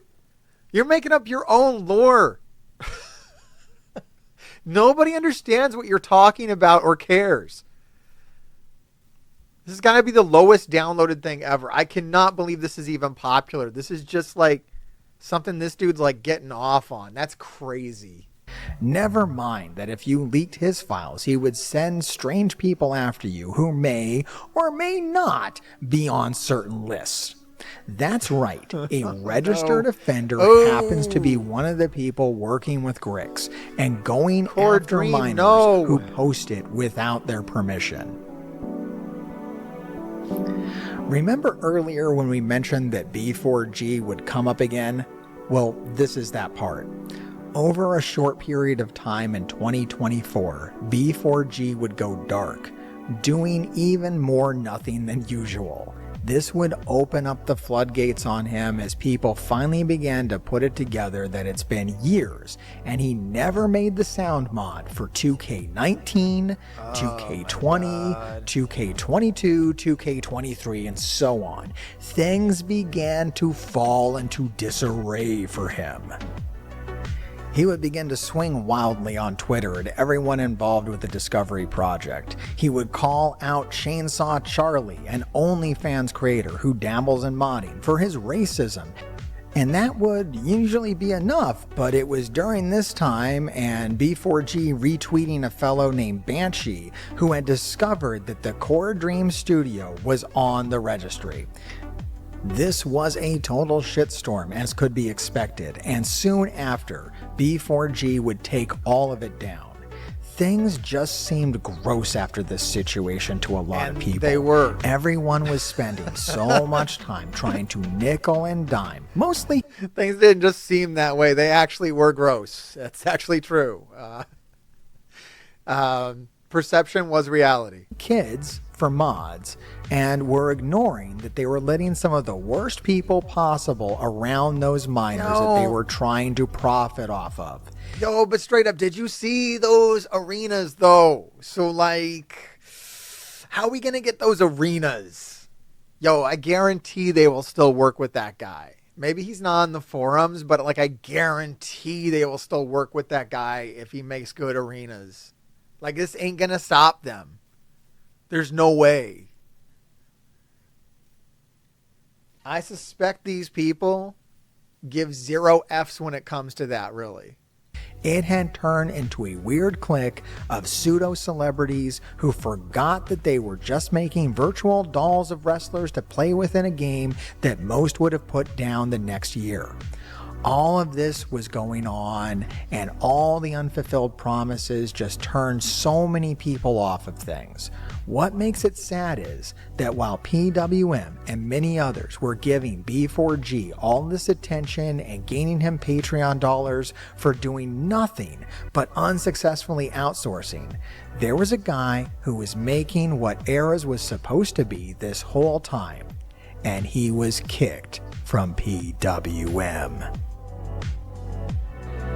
I was kicked from PWM for bringing up some of the situations in the video that you have watched because I felt it was wrong, and because I brought it up too much or was a whistleblower, I was excommunicated from the island, actually everywhere. So I've been working on this project to replace the sound of the games by myself for years. No Patreon, no donations, no one but me and my effort. It's not complete, but quite close. You know, if you want to be fair to Flair, you gotta be fair and say that's a heck of a rope. Only a man as fair as Flair would show up at WrestleMania. Will you stop? What are you talking? Yell at me? I've spent a lot of time on it, and it's a labor of my enjoyment of the games. I've been watching a lot of old wrestling to get the clips that I needed. Hold up. I got chat right now that wants to try to act like the guy that runs Grapple Vision is scandalous. What's the allegation you got, asshole? What's the allegation that you got? That he's in a wheelchair? You fucking motherfucker. What's your goddamn problem? Like, seriously. Like, are you that goddamn pathetic? Like, is that what you got? Why don't you just tell people what you got? Why don't you tell people what you got? Don't be vague in here. Go ahead and spit, dude. Go ahead and spit. Get yourself a ban is what you're going to get, dude. I'm not afraid to ban people. I've banned people that dox people and prey on kids and want to spread lies and bull crap, dude. You just catch yourself a ban, okay? Ravarn, are you around? Rain Dragon, all my mods? You feel free to ban these guys, anyone that want to talk this craziness on my stream, okay? Y'all watch me for a minute. Dude, I did the goddamn voiceover for the video. What do you think? Ignorant? And putting them in through our sound editor done by the Visitor X, which I appreciate him and his work. He's one of the unsung heroes that, you know, does it because he loves it. And I could have absolutely charged and went the route that the community has decided to go throughout these years, and I just didn't want to do that. I feel like in this day and age with the economy the way it is and stuff so Yo, what? The dude did it? The dude did the commentary mod and he ain't even charging for it? What a hero. Expensive to where if we go out to a fast food restaurant, it's considered splurging anymore.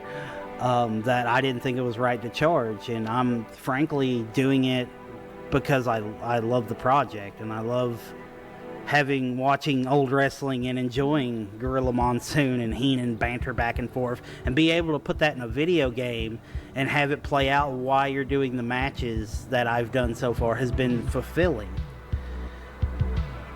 So, but I wanted to just make the project, all in all. When the B4G era situation began, which was what gave me the start in this when it was originally promised, and depending on who you talk to and how this video plays out, you know, you could be the judge of that. I was excited for that. And it was clear to me after the... Yo, dude, I love nice nerds. Why can't we have more nice nerds, man? Why we gotta have nasty-ass nerds that want to, like, dox children? And we need more nice nerds, dude. This guy sounds like such a nice dork. I like nice dorks. We need more of nice dorks that don't, like, prey on kids. We need more of that. After it fell through, that if I wanted to make it, I should probably try to learn how to do something about it, so I did. And that's something that some of these guys in the community will be really grouchy about. Like, if you ask them a question, they're all... Yeah, here's the dirty little secret about the mods, too. Here's the thing, like, the modders, like, don't want to talk about, is, like, the stuff they're doing, it ain't even hard. The stuff they're doing at the end of the day, I don't even think it's hard. I don't think it is. I don't think it is. It's the will to do it. It's getting over a little bit of technology. And then what they're doing ain't even hard. I don't even think so. I don't even think so. And I've always suspected as much. I mean, one day I'm going to mess around and find out. Maybe I'm talking out of my butt, or maybe I'm entirely accurate that I don't even think it's that difficult of a thing to do. And they don't want to talk about it. You know, they want to act like they're doing rocket science, or like this is impossible for you to do, because there's money involved and they want to charge you money. So they're not going to be like, it's actually a really simple thing, which I think a lot of this is. They're going to act like it's way more difficult than it is. And you know, it ain't costing them no money to do it. It's costing them time, and probably not even that much. All like, well, if you don't like it, do it yourself. Especially when they are ripping the textures from other games, which I know they're doing, and charging for that. They're going to act like that's some kind of major thing to do, when it, like, literally took them, like, you know, maybe an hour or two. Or if you have a criticism about what they're doing, and that shouldn't be what it is. It should be, you know, people trying to help each other and make this community grow, and not just ostracize it to the point to where, you know, we've got 15 different websites and everybody has a different agenda to either take down 2K or... Yeah, that's why they wanted to keep monetization out of it, to keep the community aspect going. The minute you start monetizing, you're going to destroy your community for this. No one's going to want to work with each other because now they're competitors. No one wants to help anybody else out because now they're all competitors. And you got like 100 competitors, so it's not even good competition. Nobody knows anything. Or be a celebrity and make money off people and basically treat it like a second job, and that's not what it's about. It should be for the love and passion, and again, somewhere along the way we lost that. I appreciate everybody for taking the time to watch this video, and hopefully some of you guys that supported these people that maybe didn't know about any of this stuff in the video, that maybe you think twice about, you know, who we give money to and who we just kind of let slide sometimes. At the moment, this project is set to be released to the Modding Militia. It's a smaller group with a website that this channel helped with so that people would have an alternative to having be part of some of the things discussed in this video. Consider joining the website or Discord if you're into modding your wrestling video games. Modding should be fun and about having fun. Somewhere along the line of this story, that became lost on a majority of those involved. This story is a cautionary tale of what happens when you let an unchecked group of pseudo-celebrities determine what is and what isn't okay in a community that they are running for profit. The answer to what is and isn't okay is always going to revolve around how much monetary gain can be pulled from it. And if the worst people possible happen to be around, that is just part of the business. That doesn't sound like fun to me. For me personally, I would find it more fun to download Randy Savage as a dragon, without dealing with people doxing minors and random offenders running amok. But maybe that's just me. I think it's all of us. I don't think I'm alone. This is me. And that's me. There's a part, I'm not going to do Hargrave Inception. Like, if you want to see my little personal spiel, you can go watch the video on Grapple Vision and get to this part. I don't think we need to do that. You gotta give you some reason to go over to Grapple Vision and subscribe and all that good stuff. Here, let me switch back over. There we go. All right. Well, I thank everybody. That's about it for this stream. It's 8 o'clock. It's time for Dynamite. I hope you enjoyed this. A bit of a different stream today. I like watching videos on Grapple Vision. I think they got a lot of good stuff on there. And Mr. Hargrave's even narrated a few of them. So it's wild that the guys that want to throw shade at Grapple Vision didn't have anything to actually say when confronted.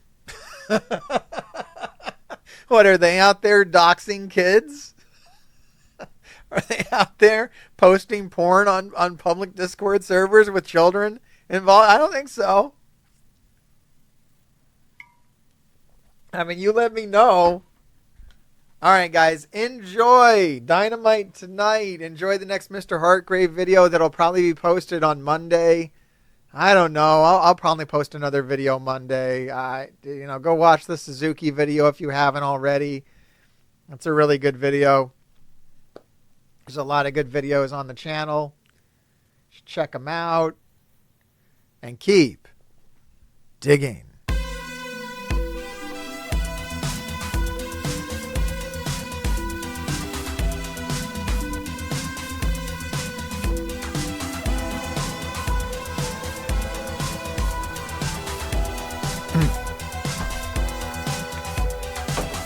Hmm.